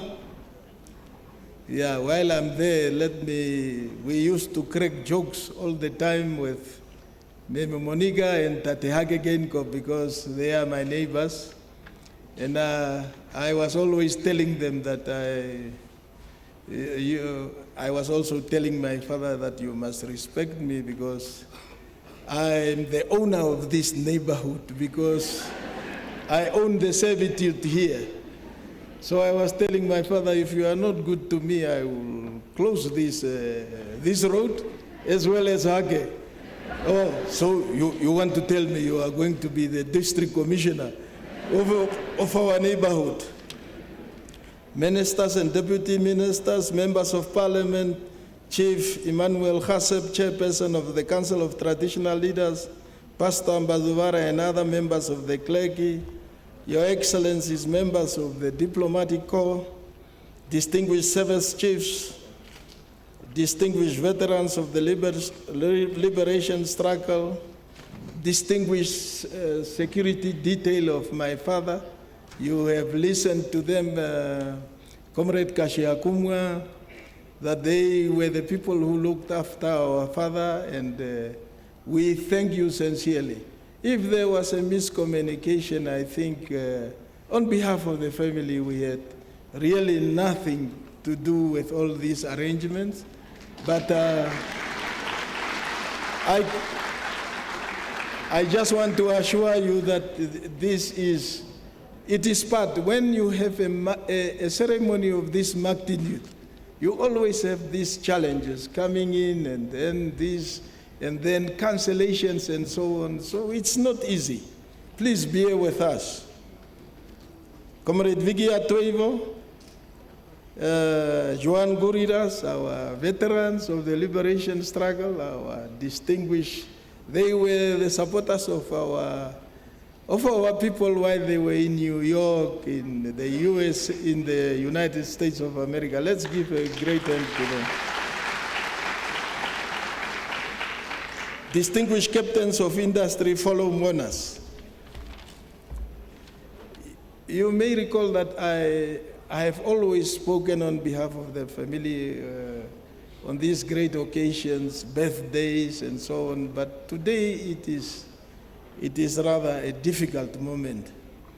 Yeah, it is a difficult moment because for the past 6 months, my father was not well. So we have to run up and down hospital, midnight, and so it has not been that very easy. So I consider this as a difficult assignment to me, to paint a collective family narrative and pay tribute to our fallen father on behalf of our loving and broken-hearted mother, Mekulu Kovampo Nujoma, my siblings and the entire Nujoma family, Kondobolo family, and the Mushimba family. As I have been introduced, as the comrades know me, Utoni Nujoma, the eldest son of our beloved departed father, the founding president of the Republic, who was affectionately known by many as the founding. I left Namibia in 1974 with my brother Saki and John, and I traveled with Comrade Yaoto through the checkpoint there with a Finnish lady dressed in a Herero dress, so that we could, because the enemy were looking for Tatiaoto and Axel Johannes. So we managed to cross the border, and then we traveled to Angola, crossed the border, near the border. When we arrived at the border, our colleagues who were inside the country told us, this is the border, now you go. So it was not an easy. So we worked from the border up to Pereira Desa, that is on Jiva today. And from there, we met other MPLA comrades and the others who helped us to board a bus. And then from there, we took the Kumboyo, the train, up to Villa Luso. That's where we were detained on the way there. When we arrived at the camp there, that's where we found all the other comrades. Memene Tumbo Ndaitwa, she's also my Makura. and many others, Charlies and the others who spoke here. So from there, the Portuguese detained us for almost 3 months there in that camp. But at least because we auto immediately asked for the UN protection, and then the Portuguese put us in a better place, small of a mini accommodation there. And we were playing soccer there, waiting to be clear to travel to Zambia. So then the Portuguese dropped us at the borders, and they said, that is the way. We went again trekking on foot up to Karabo. If you know that, there is a very long journey. So the first night, Shali yesterday spoke about that we must be honest with our struggle. When we arrived there, the only people who were operating in that area were UNITA, so we slept in that camp. And then I have never experienced such.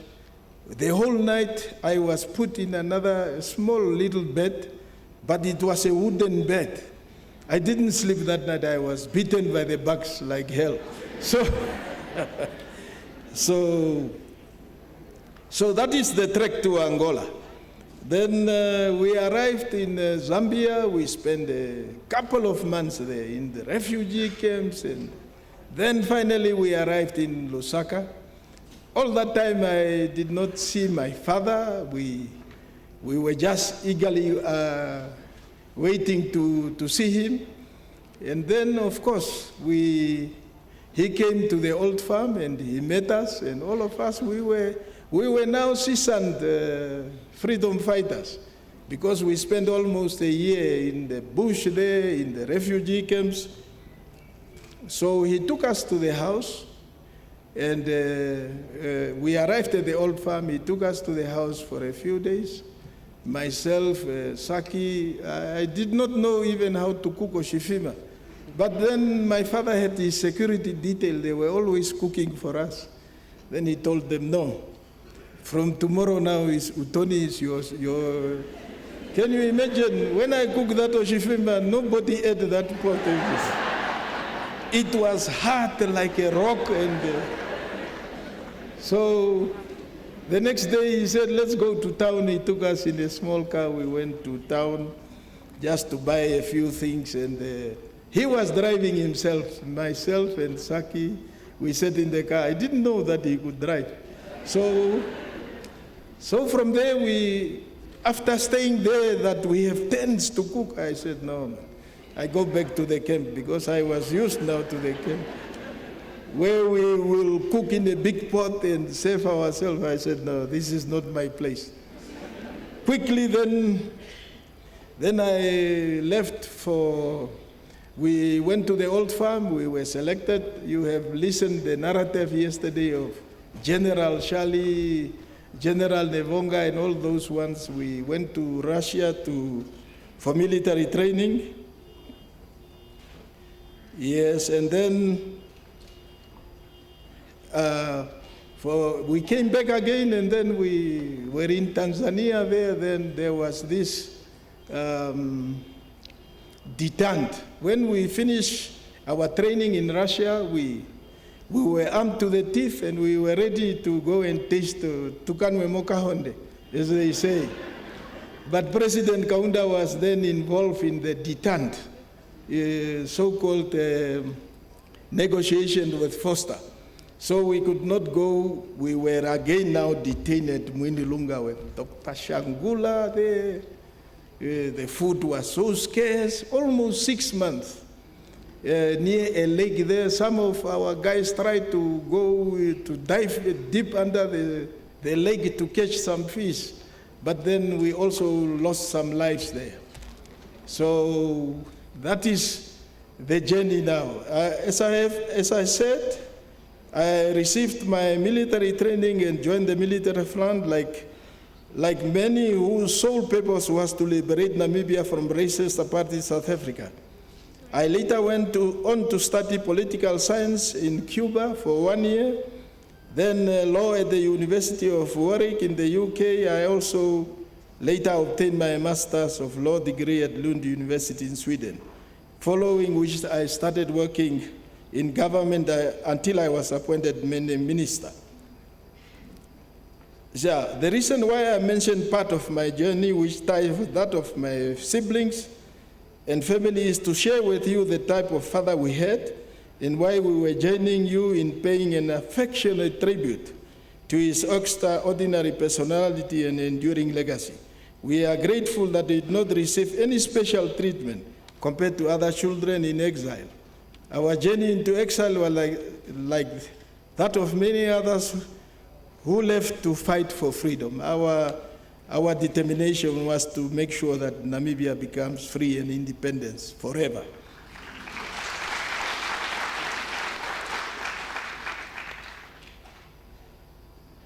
Yeah, so I also wanted to just to narrate a little bit. Please, Memeinge, I just want to bring in some few experiences and so on. For me, when I was listening to Uyama the doctor, she had more close relationship with my father. For me, the relationship with my father was that of army, the army commander commanding his soldier. So wherever I come home, you told me you must go and do this. I obliged. So it is not so easy to narrate the story as our daughters and great-grandchildren were narrating. As Commander-in-Chief of the People's Liberation Army of Namibia Plan and President of SWAPO, our father felt that the children of other Namibian parents were freedom fighters and there will be no exception to his children. As I said, my two brothers, late Comrade John Deshipanda and Comrade Zakaria, we joined plan and I was assigned to the Eastern Front. So yesterday you heard General Shali telling you that I had because my colleagues in the army didn't want, I was trained as a medic with Dr. Shangula Kalumbi in the military field. But then coming to the front, when we arrived in Angola, food was scarce, our soldiers, some of them had no boots. It's only us who were lucky to have gone to, some were even walking barefoot. So Tate Elia, my Tate Iskia's brother also, I found him there without shoes. It was so painful. I had another military uniform which I gave him, and because I had a few of them in my bag. So this goes to show that our father instilled in this family the values of fairness and commitment to bigger causes, of which the war of liberation for Namibia and the subsequent development and prosperity of our people were at the center of his existence. Therefore, we were not insulated from the possibility of death during the liberation struggle. Also, there's Kenatuka, Tate Iskia also perished there. In 1978, our revered mother, whose natural strength and unwavering commitment to Namibia liberation inspired countless souls bravely and crossed the border into Botswana.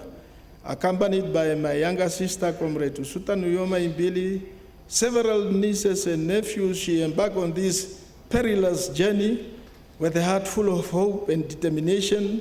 Notably, among those who accompanied her was our current First Lady, Madame Suski Mbumba, and her daughter Ipure. So these people have grown up together with the Usutas as a family. This is a testament to the enduring bonds of leadership and compassion that emerged during our struggle for freedom. Her courageous passage not only underscored her profound resolve, but also illuminated her role as a beacon of maternal love and support, nurturing both her children and the many lives she selflessly embraced. As fellow mourners, as children and family, and my aunt Mekulu Julia Nujoma stated it clearly the other day in one of many speeches, that we were made aware that our father, Comrade President, detested the white oppression and oppression of the black majority. Our father realized in his early life that despotic apartheid system needed to be dismantled, and someone needed to lead that fight. In that vein, from a family perspective, it was sometimes very hard for us. I vividly recall as a young child in 1959 when my father left Windhoek and traveled clandestinely all over the country to open OPCO branches. Yesterday you had Tatevini and Daddy saying that he opened the first branch OPCO office. When my father was traveling, so he was always arrested, and while we were very young children, the police will come in the middle of the night and then start searching the house. But my mother was always, as a mother, she will sometimes make coffee for them, and she says. So in the aftermath of the Windhoek uprising on 10 December 1959, where 12 innocent Namibians were killed, including our heroine Anna Kakurukade Mungoda, by the then South Africa colonial regime under the orders of the VET, the superintendent of the old location, the chief native commissioner Blichnau, the chief of police Major Lombard, mayor of Windhoek Snyman, and other municipal and government officials from 27 to 31st December 1959. The house of Chief Hosea Kutako and our houses were surrounded by police who came down to our houses before dawn, waking us up and frightening everyone while searching for documents. Fortunately, our mother, young sister who was staying with us, bravely took our father's documents with them to Tatekulu Arona Mutenya to hide them, because Tatekulu, the father of Tate Hidibo, was almost the closest neighbor.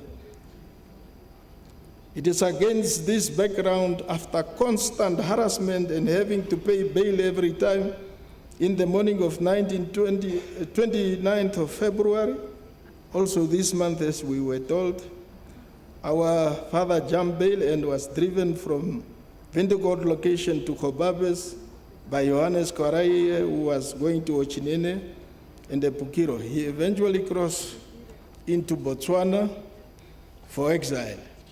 I will not dwell into many of my father's biography in exile, since many speakers filled in those parts, and he was skillfully recounted his history in his autobiography, My Life in Swapo, and my participation in the liberation struggle of Namibia, also referred to as Where Others Wavered. We know his famous book.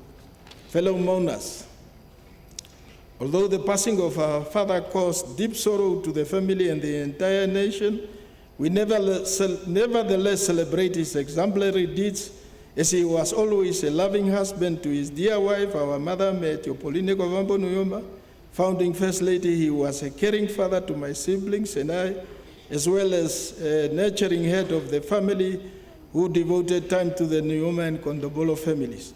Our father was a pillar of strength and a fountain of wisdom in the family. Although we could not have him around us all the time, we understood very well that he embodied and personified the liberation struggle for Namibia's independence. Importantly, he instilled in us the values of respect for the elders and solidarity for fellow human beings. He was always insisting that you have to be disciplined. You must obey your commanders, you must respect your elders. Over the past few years, our fathers became frail due to old age. As a family, we We realized that as our parents age, the call to action becomes more urgent. It was time to reciprocate the love and care and our mother showered upon us throughout the years. Each moment we were able to spend with our father, each act of kindness became a gesture of gratitude for the precious gift of family. Together, let's celebrate the heroes in our lives, honoring the sacrifices and cherishing the moments that shape our stories and families. The best tribute to a father who led the Namibian revolution is to put his example into practice.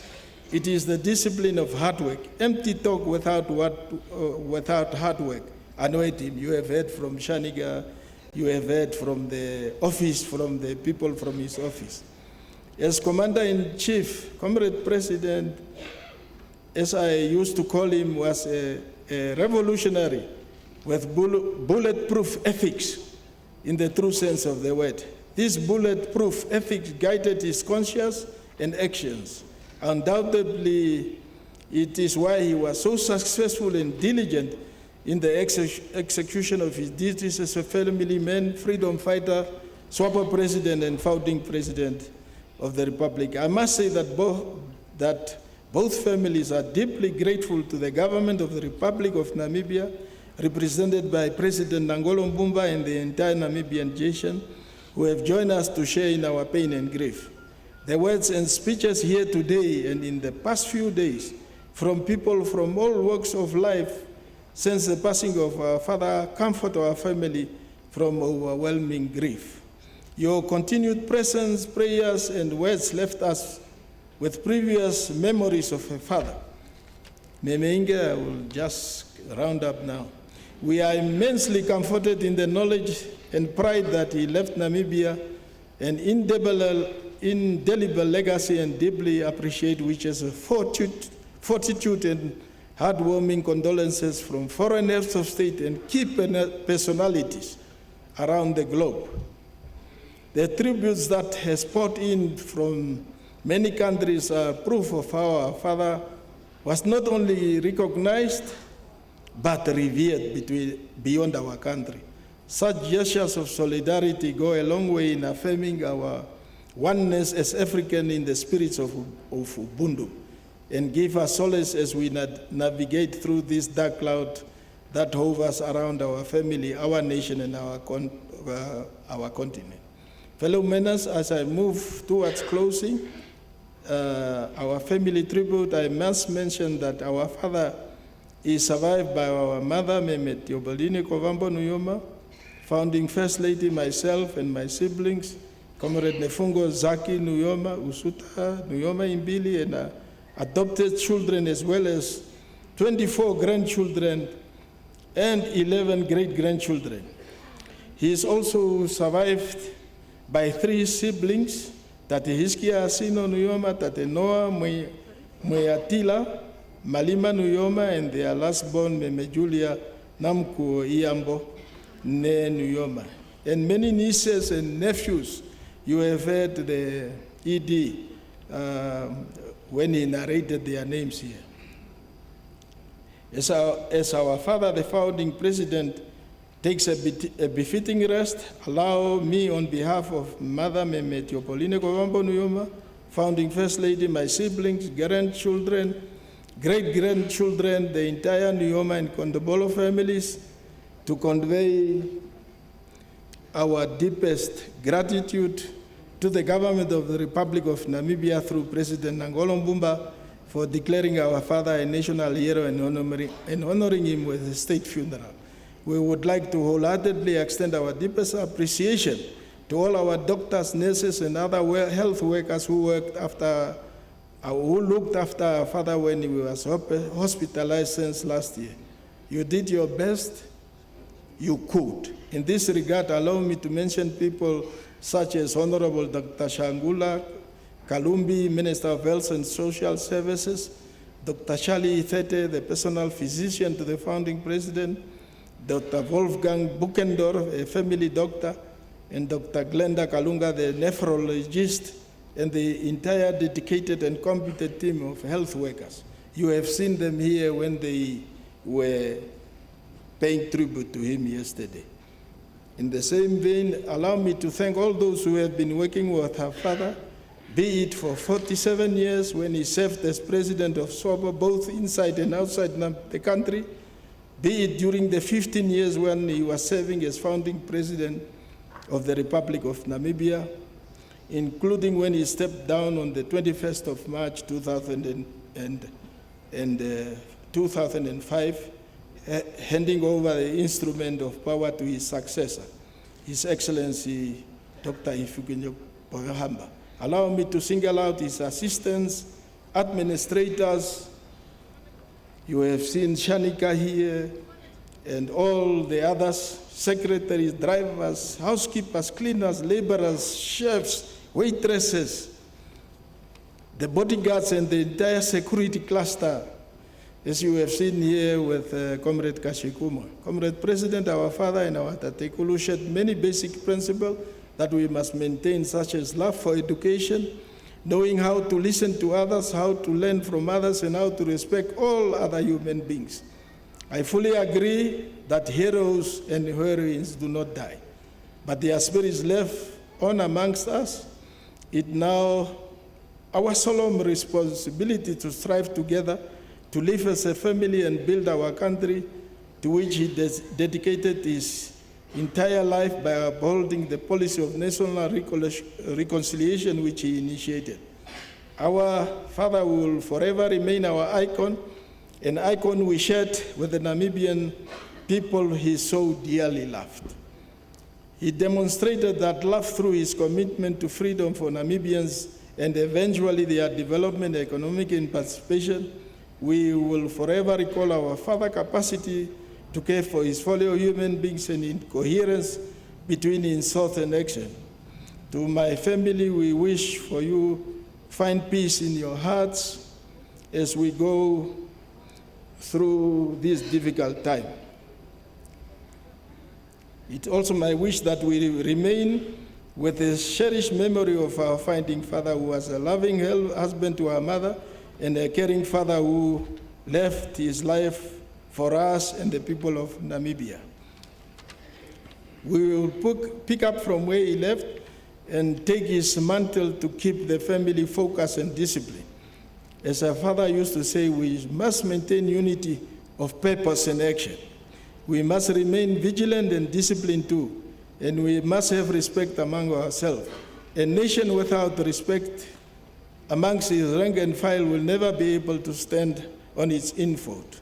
In addition, the family must observe our culture of traditional norms and values and respect our traditional authorities, Homba, Akwanir, Waihamba, Olombara, Litunga, Fumu, and Gaup.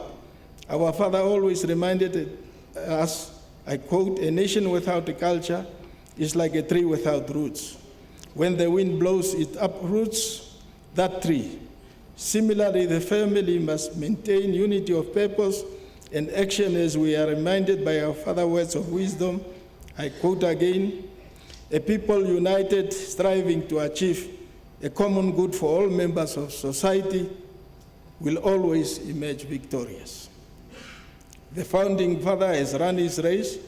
Let us allow him to go and rest in peace, and as we are granted fortitude during this difficult time of bereavement. Farewell, our father, Dr. Shafiishuna Nujoma. When I say farewell, is when he was frail in the hospital, when we visited him, I saw him walking with the soldiers. When we say with the nurses, he will always say, "Forward, march, forward," marching in the hospital with his nurses and bodyguards. Farewell, founding president and founding father of the Namibian nation. Farewell, leader of the Namibian revolution. May your soul rest in eternal peace. Sema olipeni lule pandela. Sema olipeni lule pandela. Lule pandela.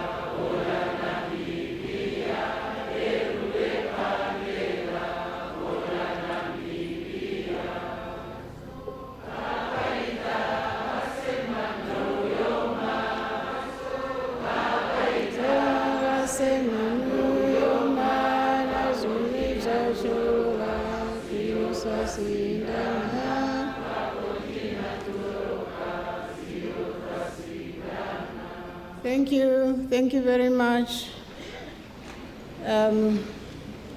May I, on behalf of all of us here, also take the opportunity to thank the Nujoma, Kondombolo, and Mushimba family for having shared your father, husband, grandfather with all of us for so many years, so that he was able to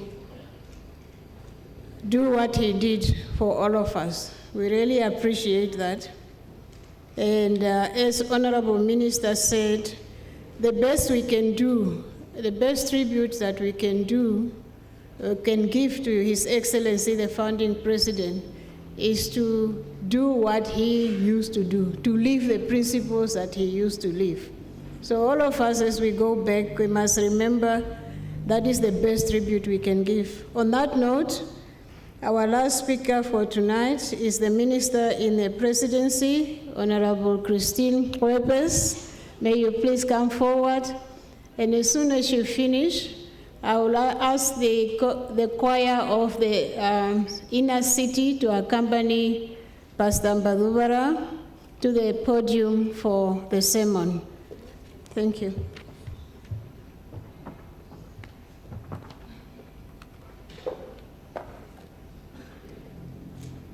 Director of Ceremony, kindly allow me to stand by the already established protocols.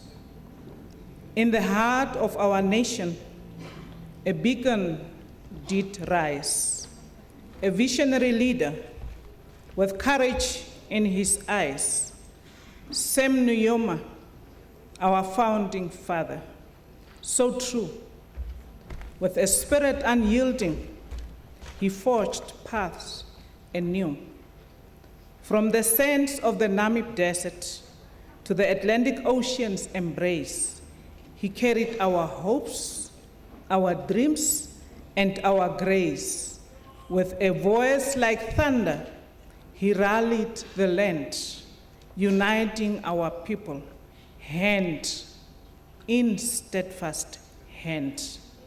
Sam Shafiishuna Nujoma, the founding president, father of the Namibian nation, commander-in-chief of the People's Liberation of Namibia, leader of the Namibian Revolution, the last man standing from the cohort of the liberators of Namibia, an extraordinary personality, Omukokoli.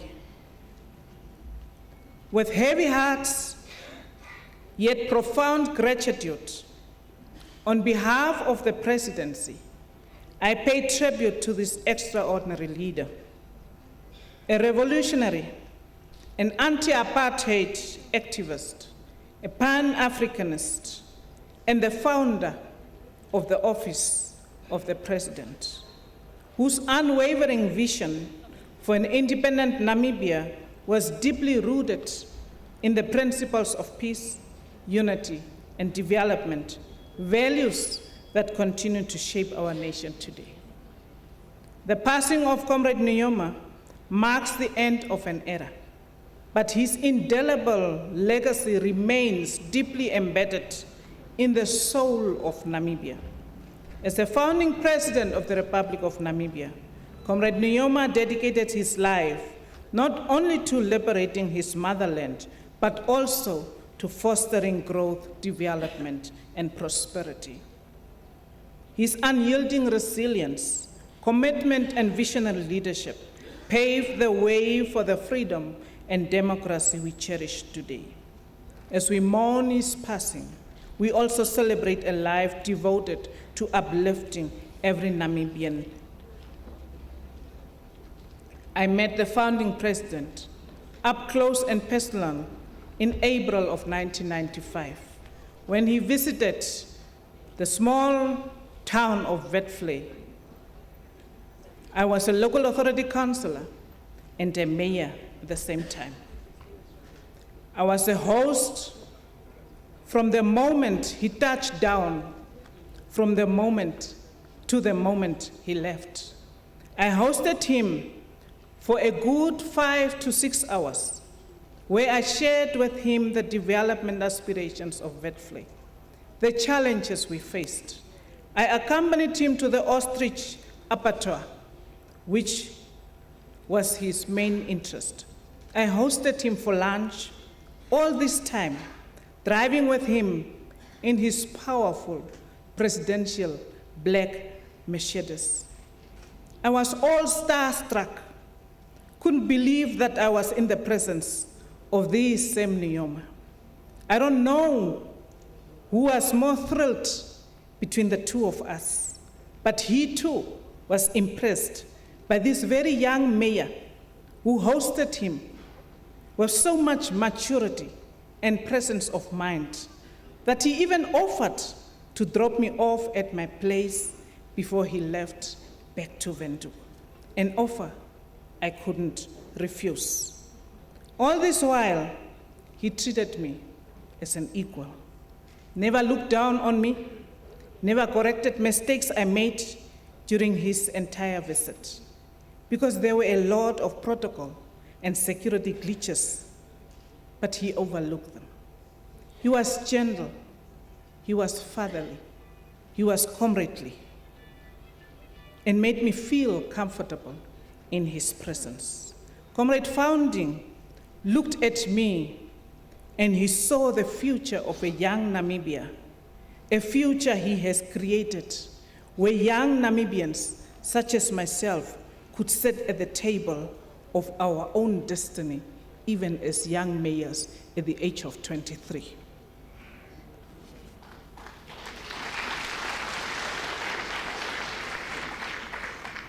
Comrade Founding was not only a statesman, but also an architect of Namibia's development agenda. He laid the foundation for the country's future through initiatives such as Vision 2030 and the National Development Plans. He was a dreamer of big dreams, ambitious dreams, scary dreams. He dreamed dreams that would integrate not only Namibia, but SADC and Africa. He was a Pan-Africanist dreamer who saw the possibility of drawing water from the Grand Inca Dam in the DRC to the water-scarce Namibia. He dreamed of establishing a harbor town at Cape Freya in the Kunene region to ease the burden on Walvis Bay and to create access to the landlocked countries of Africa. I wouldn't have been surprised if the railway that he has started building would have ended in Cairo. He gave stature to a place like Lüderitz. He gave life to a place like Terrace Bay. His dreams didn't scare him, for he knew that just as he dreamt that the next SWAPO Central Committee meeting would be held on the outskirts of Windhoek in a free and independent Namibia, big dreams of big development projects for Namibia, to him was a possibility.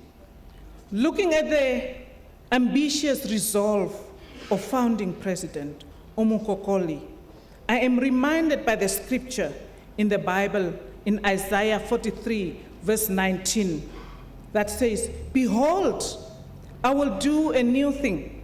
Now it shall spring forth. Shall you not know it? I will even make a road in the wilderness, rivers in the desert." That was the person of Sam Nujoma.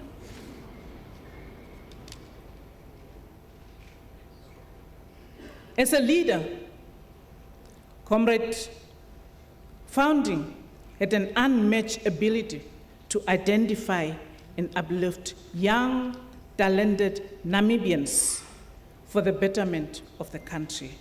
His first cabinet, shaped by his vision for nation building and reconciliation, reflected his commitment to inclusivity and unity.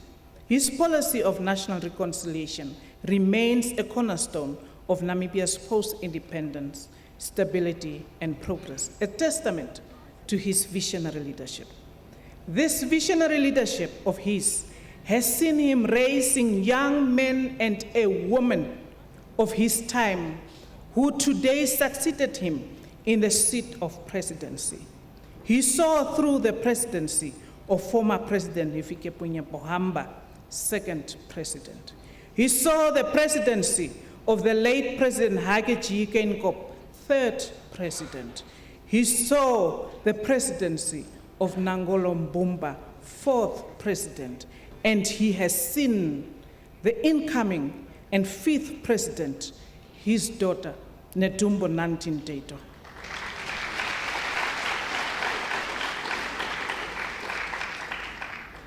Who would have thought that Sam Nujoma would have lived to see the fifth president of the Republic of Namibia? But God. I was privileged to observe and experience his interactions with all these presidents and the utmost respect and reverence they had for him. He was indeed a president of presidents, in the words of Madam Geingob, our third First Lady. I will always cherish the moments I spent with and among them. I had conversations I wasn't supposed to hear. I sat in meetings I wasn't supposed to sit in, not because I was eavesdropping or because I have imposed myself, but I was there by invitation because of the position I held in that office for the past 15 years. Some of these conversations were advices, wisdom shared. Some of these conversations were directives. Some was done with a smile, the evergreen smile of Sam Nujoma. Some was done with the waving of the finger. I know the tense moments that the presidents experience, tense occasions. One of them was the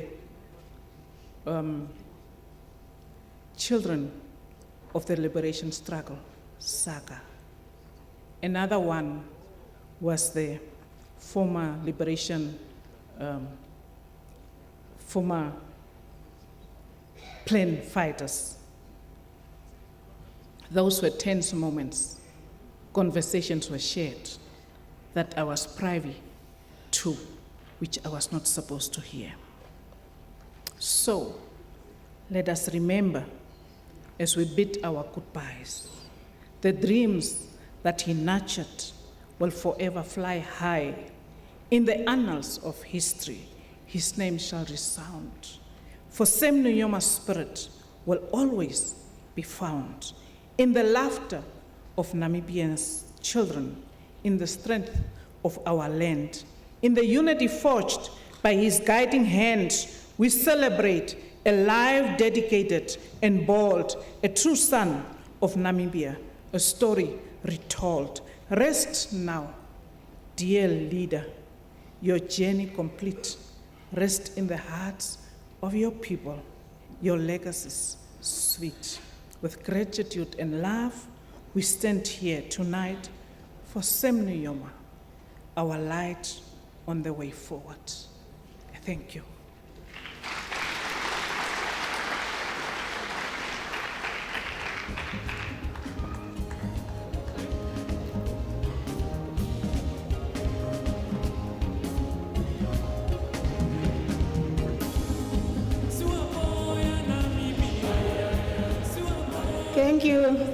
Thank you very much. Thank you, Honorable Minister. I think we have been going through a marathon of tributes. I'm advised by protocol that I must invite Mr. Shine to give us a tribute, a very quick one. Please, Mr. Shine, Shinedima, are you there? Thank you. Please take it away quickly, and after that, then Pastor, with your choir.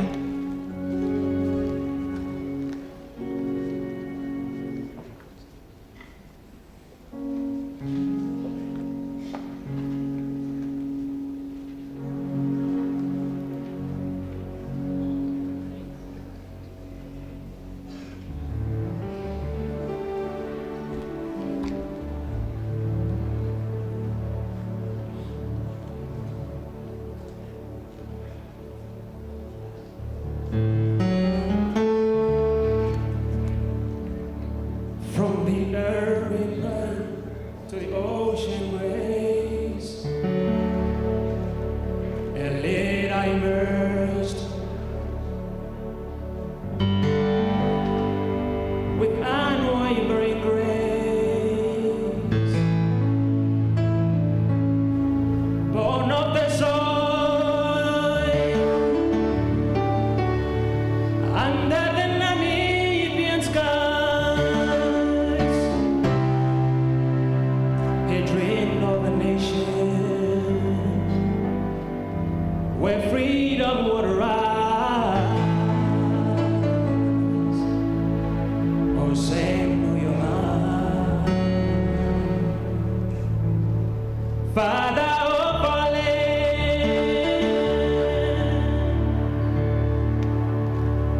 you carried us,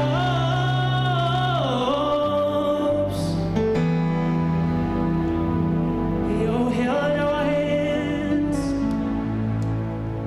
through trial and struggle. Your vision stayed true, and Namibia stands proud today because of you. Dangi kuku eshiwe tufigila.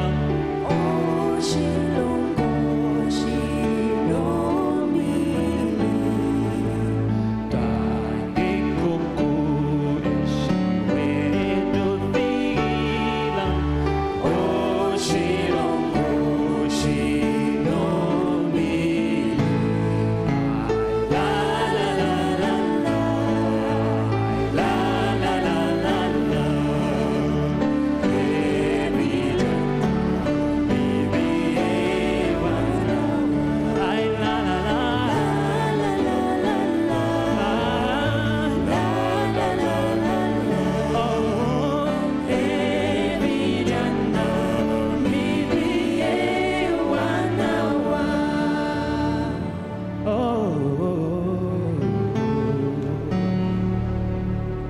Exiled and distant,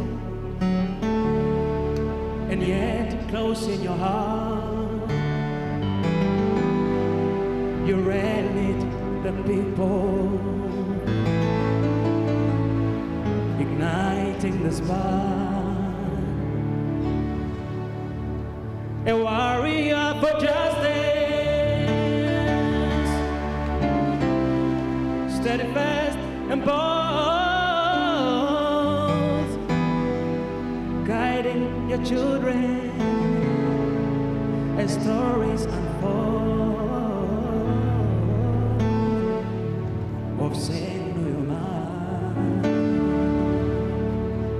Father of our land. You carried our hopes, you held our hand through trial and struggle.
Inner City Choir, please accompany Pastor. Are you here? Inner City? They are not here? Okay. Thank you.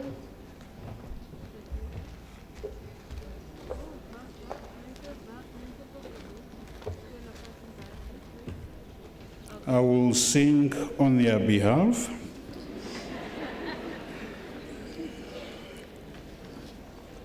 Grace to you and peace from God our Father and from our Lord Jesus Christ. Amen. I would love to share with you 3 verses taken from Psalm 103, verse 15 up to 17, and they read as follows. As for man, his days are like grass. He blooms like a flower of the field. The wind blows over it, and it is gone, and its place remember it no more. But from everlasting to everlasting, it's the Lord's love for those who fear him, and his righteousness with their children. Dear mourners, since the 8th of February, we have been gathering here every evening. And what kept us coming here, it's not so much to grieve, but to celebrate a life of the late President Sam Nujoma, our icon, and to remember him for his supreme sacrifices he has made for our country and its people. Over these 2 weeks, as Namibians, we have put aside our differences, be it political or religious or otherwise, and we are all united for a common purpose, which is reflected in the various tributes given from this platform.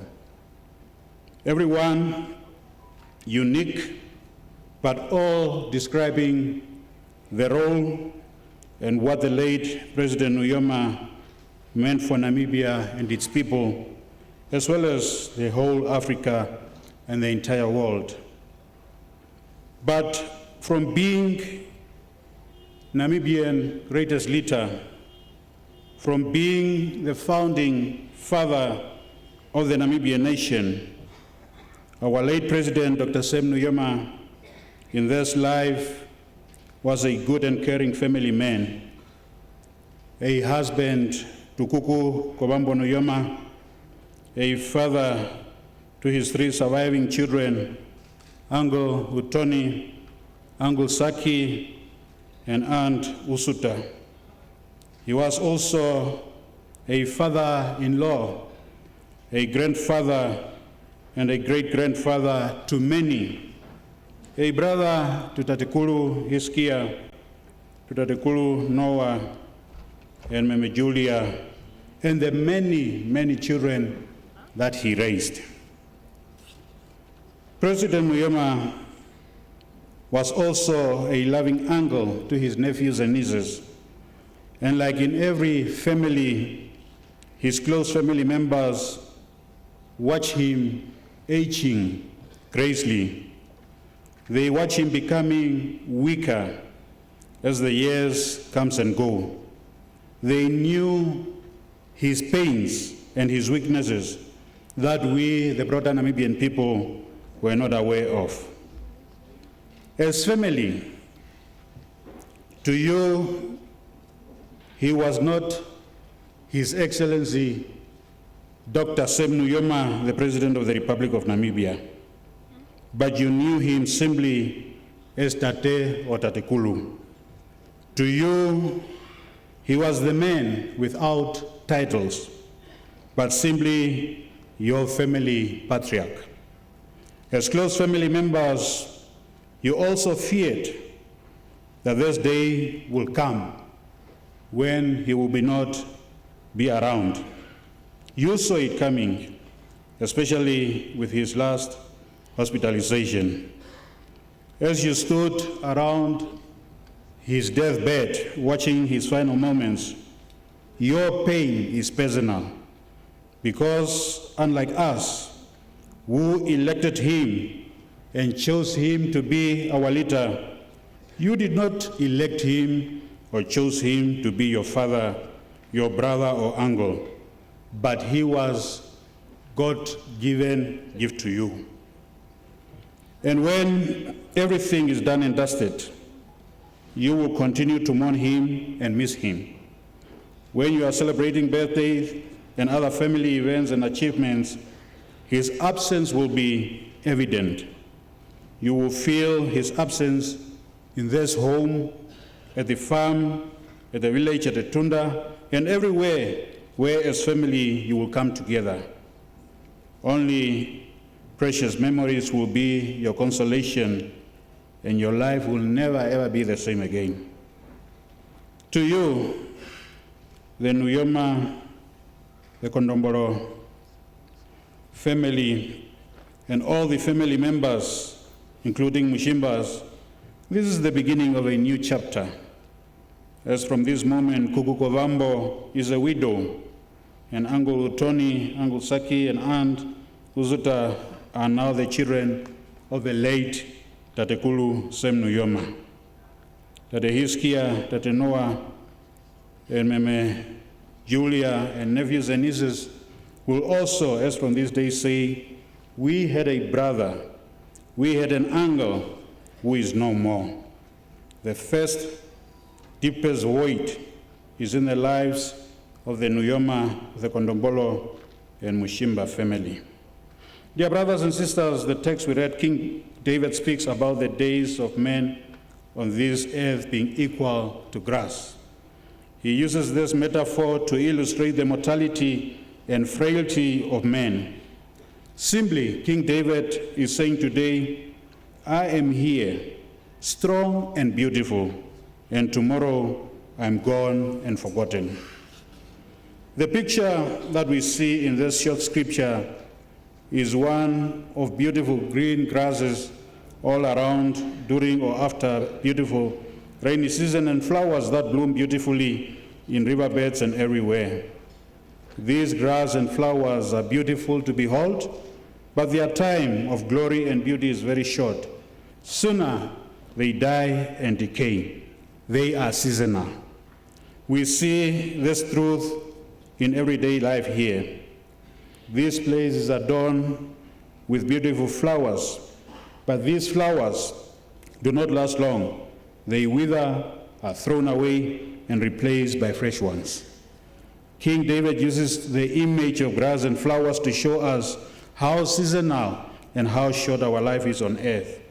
It doesn't matter whether you live up to only 10 years or 40 or 95, as in the case of Tatekulu, or 100.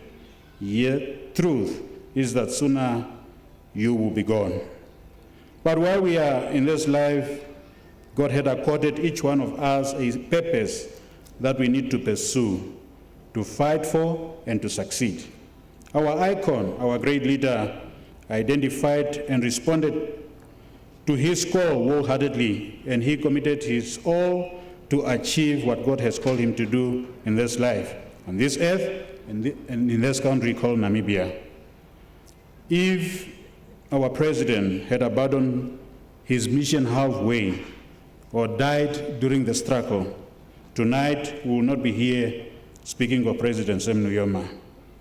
When his calling finally became evident, he did not mix it with other things. You find many people, 10% he is a teacher, 10% he is a politician, 15% he is a pastor, half pastor. President Nujoma only wore one hat, the head of a freedom fighter, a statesman, and a great leader of his people. And after accomplishing his work in this life, his season came to pass, and the Lord called him to his rest at a blessed age of 95 years, a sign of God's mercy and love. Yes, As I have said last week, there shall be no another founding president or father of the Namibian nation ever again. Dear bereaved Nujoma Kondombolo and Nshimba family, thank you for your unselfish sacrifice of sharing your father, your grandfather, your great-grandfather, your brother, your uncle with Namibia and the whole world. May our Lord Jesus Christ, through his Holy Spirit, console you in your bereavement and irreplaceable loss. And may the love of God be with you and his righteousness be upon the Nujoma family and the Namibian people. Amen.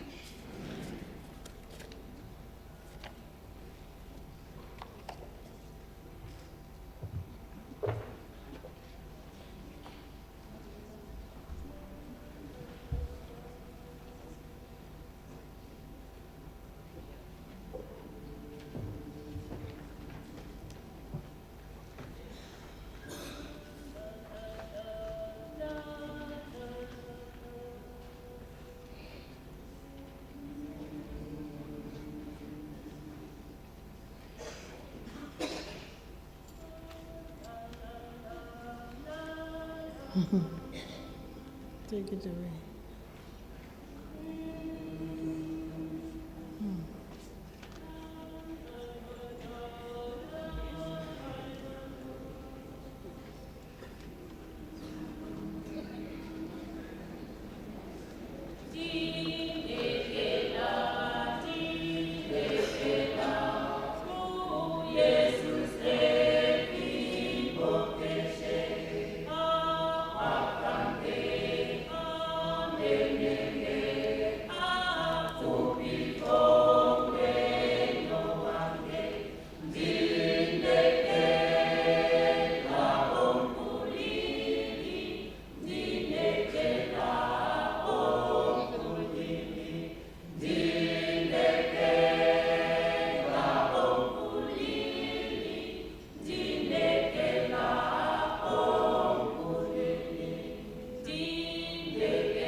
Thank you, thank you.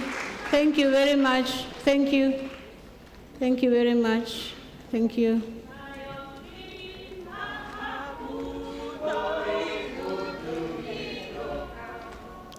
Thank you. We are drawing to a close, and now I would like to invite Ms. Elizabeth Asino Joseph to give a vote of thanks on behalf of the family. Please.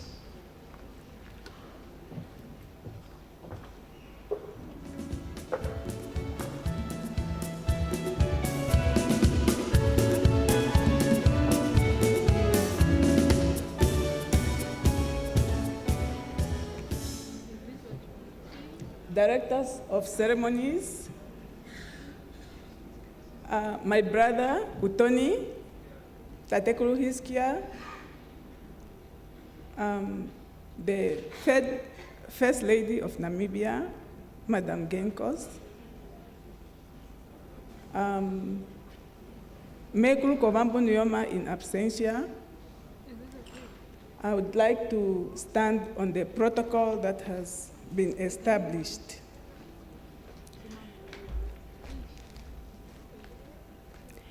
The founding president has been part of our lives from the time that we were born. We always knew there was a so-called troublemaker in our family. The constant harassment at his siblings' homes, his parents' residence, affected us all. At times, the Nujoma name was abandoned and alternative surnames used just to protect the family members. By 1980, we had met Pig Butter, infamous Pig Butter, because he came to our grandmother's house with helicopters and so many soldiers, something that was very traumatic for us. In many ways, we were initiated in politics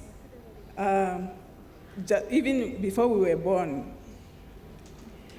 The family suffered harassment and humiliation at the hands of South African apartheid regime just for being his relatives. Tatekulu Daniel Nujoma, his father, was arrested and later imprisoned in South Africa. After some years in incarceration, he was brought back very sick and died shortly. The founding father's cousin, Akaupa Ushona, a male figure in the family who remained in the north to support the whole family, was killed in broad daylight. Yet, never did we waver in our belief for the cause of freedom. We supported Tatekulu wholeheartedly and prayed ceaselessly for SWAPO. I remember my grandmother spending entire nights in prayer, taking on the role of a mother of the nation and praying especially for the people who were in exile. Before the vote of thanks, I would like to recount a story about my grandmother as told by Marianne Nujoma. Please join me as I recount the story. The reason that Marianne has given this story is to tell the grandchildren, the born frees, that the independence of Namibia came at a great cost. And this is just one of those costs.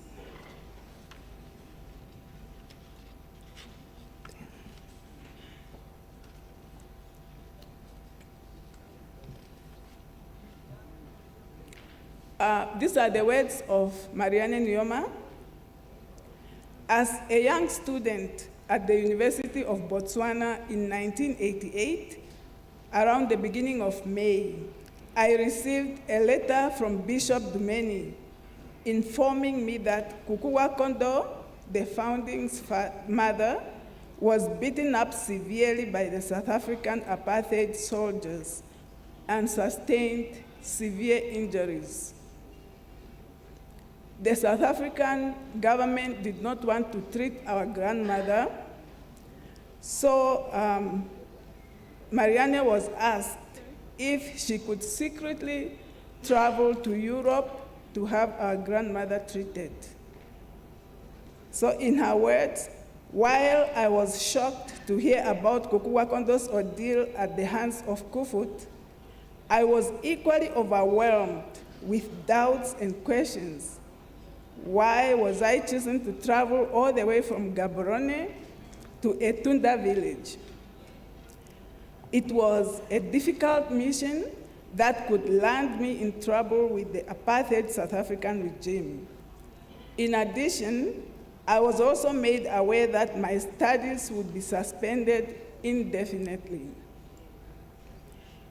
It took me some days to decide whether I should go or not. But with the help of Ambassador Leonard Ipumbu, who is now our current chief of protocol, and at that time he was the SWAPO representative in Botswana, convinced her to take up the mission. The office of the Vice Chancellor of the University of Botswana granted me permission to suspend my studies indefinitely until the mission was accomplished. I then got our visas to Finland.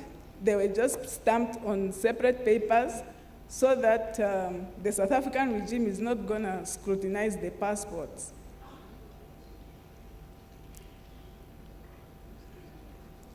And I was told to hide all the documents and warned not to discuss this case with anybody. I left Botswana for Namibia. Upon arrival at the airport, I met Simon from SWAPO Intelligence Service, who gave me a second set of passports that I would travel with to Finland. I was then whisked to a minibus that was already waiting for me. By the time this minibus was going to the north, by the time we reached Namtuni Gate, Oshivelo, it was already 6 o'clock, so we had to sleep in the bus. The next morning, we went through security checks and proceeded to the north. The bus took me straight to Kukua Kondo's homestead, where I found Reverend Mati Amadila from Elsin headquarters at Onipa, and his wife Anna, may her soul rest in peace, who was a nurse at Onanjokwe Hospital. They informed me that Bishop Dumeni had just left and were mandated by him to receive me and brief me about the mission. Meme Anna gave me a file containing a fake referral letter for Katutura Hospital and a small bag with ampoules of medication, syringes and needles, and a prescription with instructions on the administration of medication, blood pressure monitor, stethoscope, and a full nurse uniform. Then we convened a meeting with the family members. At this time, there were only Meme Frida and Meyulia, the only Kuku's children who remained in the north. The Reverend Amadila led the negotiations as both family members had mixed feelings and were of the opinion that she was too old. At that time, she was 90 years old and too sick to travel, and believed that she was not going to make it to Europe. In addition, Kuku had just also changed her mind. She didn't want to go anymore after Bishop Dumeni left. So So there was a lot of negotiations, and Kuku kept saying that she's not interested in going to any hospital, whether in Namibia or in Finland, as she was prepared to die in her house, and felt that she would wait for her impending death peacefully in the hands of God. She said she was tired to live a life full of suffering at the hands of the enemy. In the early hours of the next morning, Kuku finally agreed to go to Finland. After an hour of prayers, at around 7 a.m., they boarded a Toyota Baki with a canopy that was prepared for the trip to Windhoek. The late Meme Anna Amadira then dressed me in a nursing uniform, that's Marianne, put on a stethoscope around my neck.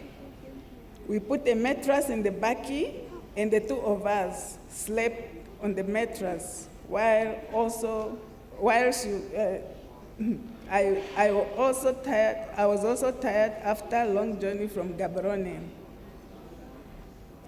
At Namtuni, Oshivelo, as I jumped out of the car with my file and security check, and since I was in full nursing uniform with a stethoscope around my neck, one soldier ordered me back to the car with the driver, realizing that we were on a medical mission. In Windhoek, we spent the night at a relative in Katutura. The next day, we boarded a flight to Frankfurt. I remember that I had to assist Kuku to walk to the flight as she struggled to get to an upright position, partly due to heavy sedation. I had to give her an injection before boarding to ensure that she did not scream from pain and inconvenience other passengers. At the airport, I remember one white security officer asking us where we were going. I told him that Kuku was a former church missionary and was invited to a Lutheran missionary conference in Europe. I assured him that she was okay, but just a little dizzy because she was hungry, but would be all right in a few minutes. We also purposely arrived at the airport late to ensure that there was no time to scrutinize our passports. During the flight to Frankfurt, we were seated on the first row, which made it easier for me when giving her injections every 6 hours. Upon arrival in Frankfurt, 2 male air hostesses helped me carry her from the plane into the bus that took us to the terminal for our connecting flight to Helsinki. From the bus, I had to carry her on my back, as the pain and tranquilizers were probably too much and she could no longer walk. At this time, she was very thin, just skin and bones. One airport attendant noticed my struggle and offered us a wheelchair up to the boarding gate. After 2 hours of waiting, we boarded a flight to Helsinki. At Helsinki Airport, we found Ms. Helena Kekkonen, a well-known anti-apartheid activist who raised funds for Kuku's treatment, and the late Mr. Elia Kakunga, SWAPO representative to Finland at the time. And the ambulance was also there waiting. We were then rushed to the hospital, and Kuku went straight to the ICU. The next day, she was taken in for scan to determine the extent of her injuries. They detected multiple injuries on her skull and dislocation between the atlas and the axis where the head is connected to the neck. One day, when under the sway of pain, she probably thought that she would not make it to the next morning, as she spoke to me softly. Okay.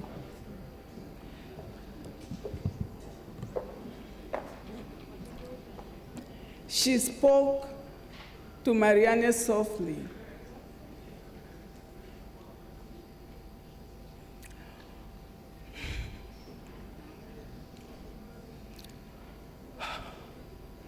Odikwa goya tokoka.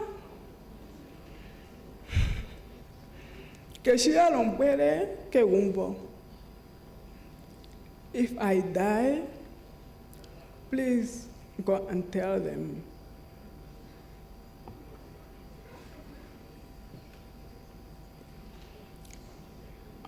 I then cried the whole night, and as I had nobody to tell, these words left me traumatized up to today. A few days later, Kuku was taken to the theater and came back with a metal support screwed on both sides of her head and neck. She could not move her body. She was very sick, screaming from pain for nights and days. She then went into a coma for some weeks and was under strict observations until her condition got better after some months. We stayed in the hospital for 3 months. Together with very sick Kuku, we spent sleepless nights without knowing what each night would hold for us. We counted each sunrise as a blessing. When she got better, we were then moved to Evangelical Lutheran Mission Guest House, where we stayed for nearly 2 months to continue with the treatment. By God's grace, after nearly 5 months of treatment, Kuku was on her feet again. The worst was over. After 4 months of staying in Helsinki, late Eliaka Kunga invited us for an outing at a place called Kidyava on the outskirts of Helsinki. There, we witnessed an emotional reunion of a mother and her son, Dr. Sam Nujoma, after so many years of separation. It was also my first time to meet Dr. Nujoma and Kukuko Vambo Nujoma, who had traveled from East Germany. After 5 months of treatment in Helsinki, Kuku recovered. I was then worried about how I would catch up with my studies since I missed 5 months out of school.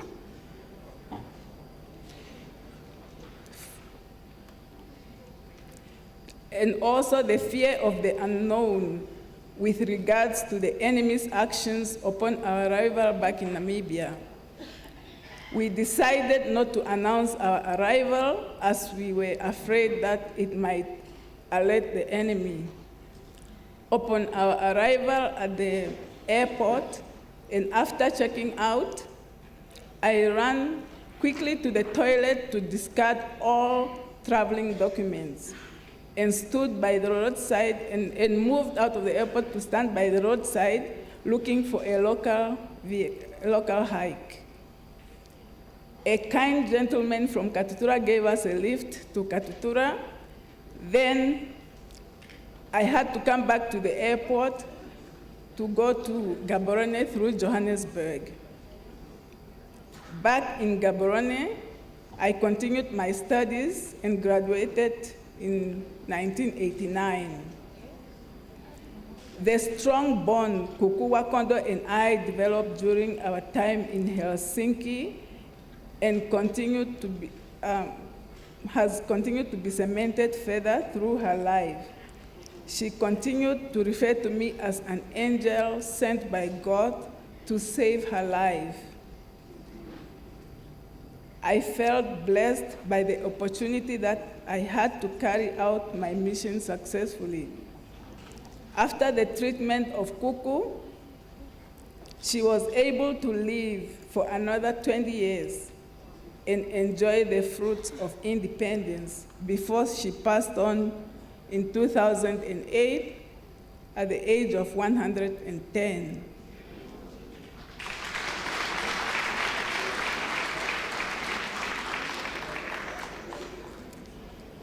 Surprisingly, I met her eldest grandson, Utoni, after independence, and we got married in 1994. What a miracle. The person I indeed sacrificed to die for became my grandmother-in-law.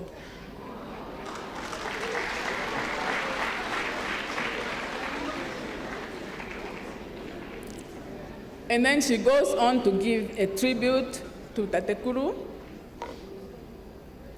Tatekuru, we are here to celebrate your life and the measure of its worth. This is a hard goodbye since we could not believe you will leave us this way.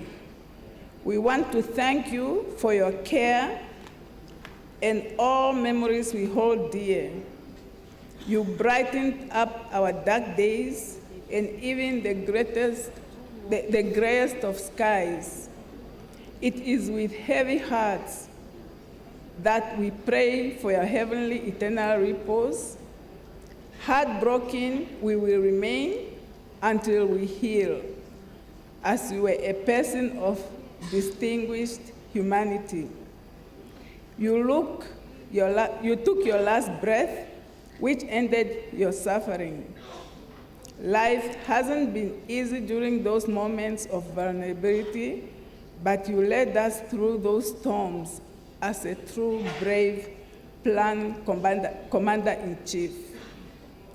We are sure that you are resting now in eternity and no longer in pain. Your life was a blessing and your memory a treasure. You are loved beyond words and missed beyond measure. Your love continues to guide us even though we cannot see you. God is holding you in his arms. We have you in our hearts and walk with you forever. Those special moments we have had will always bring comfort to us. You will be forever remembered till we meet again. This message is intended to accompany your soul, to continue reminding you that you are loved, appreciated, and will never be forgotten. That is a tribute from Marianne Nujoma.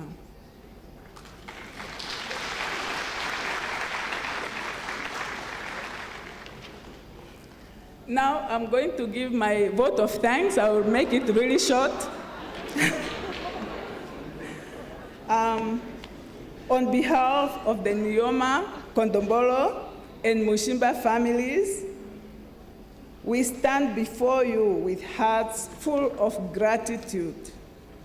Today, as we reflect on the life and legacy of our Tatekuru Sem Nujoma, we are deeply moved by the outpouring of love, support, and solidarity shown by all of you. I would like to thank all the speakers, and most importantly, the bullet catchers.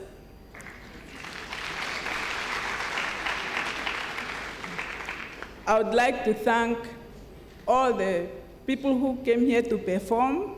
Thank you very much. You comforted us. Your presence here, each and every one of you, is a testament to the support that you have been rendering to our family, and we greatly appreciate that. Thank you to the clergy, and also we thank the media for their respectful and professional coverage, ensuring that the memory of Tatekulu continues to be shared with the world. Good night.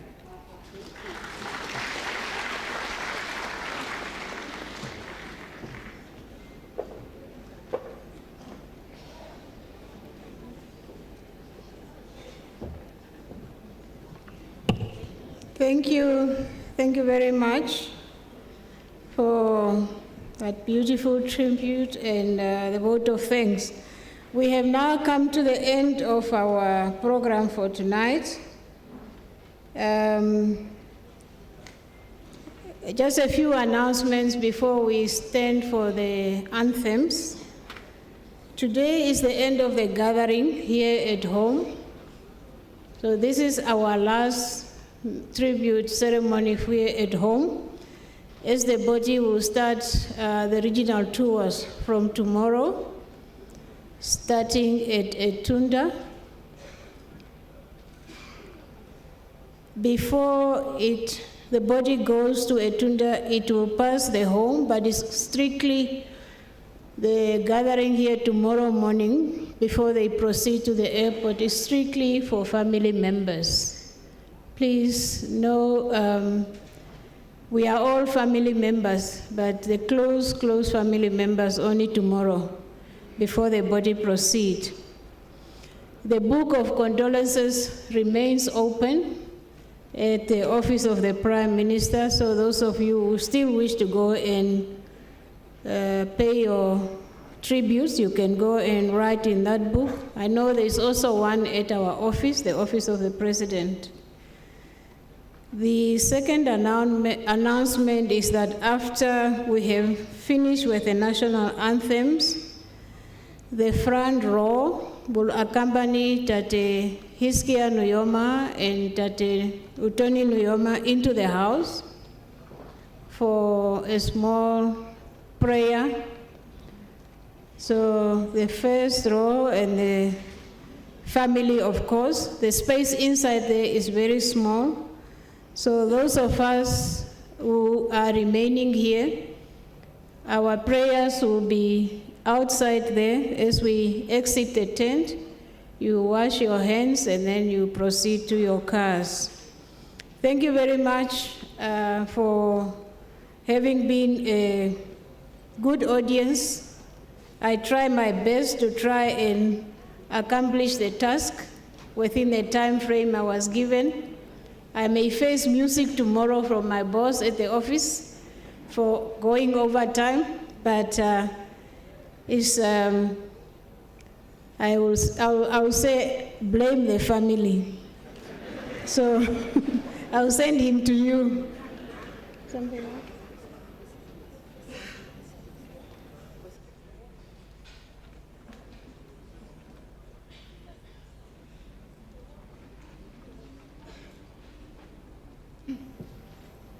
I'm also reminded that because this tonight was supposed to be the office of the President and the family's night, so the people from the office of the President, including the office of the former President, your refreshment will be served somewhere. Protocol will direct you to where you are going to get your refreshments. On that note, thank you very much for having allowed me to be the director of ceremony today. I am no stranger to the Nujoma family. I met Siko Bambo when she came from home. At that time, we were in exile in Nyango, and I was assigned as one of those young people to help her get the water from the river. So my being here is pretty much in line with that connection. Moreover, I am who I am today because His Excellency pushed me into a deep pool when I was very young, when he appointed me to be the managing director of NAMDEP. And I hope I did not disappoint him in that regard. So on that note, may we all please rise for the anthems. Thank you very much.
I'm informed that if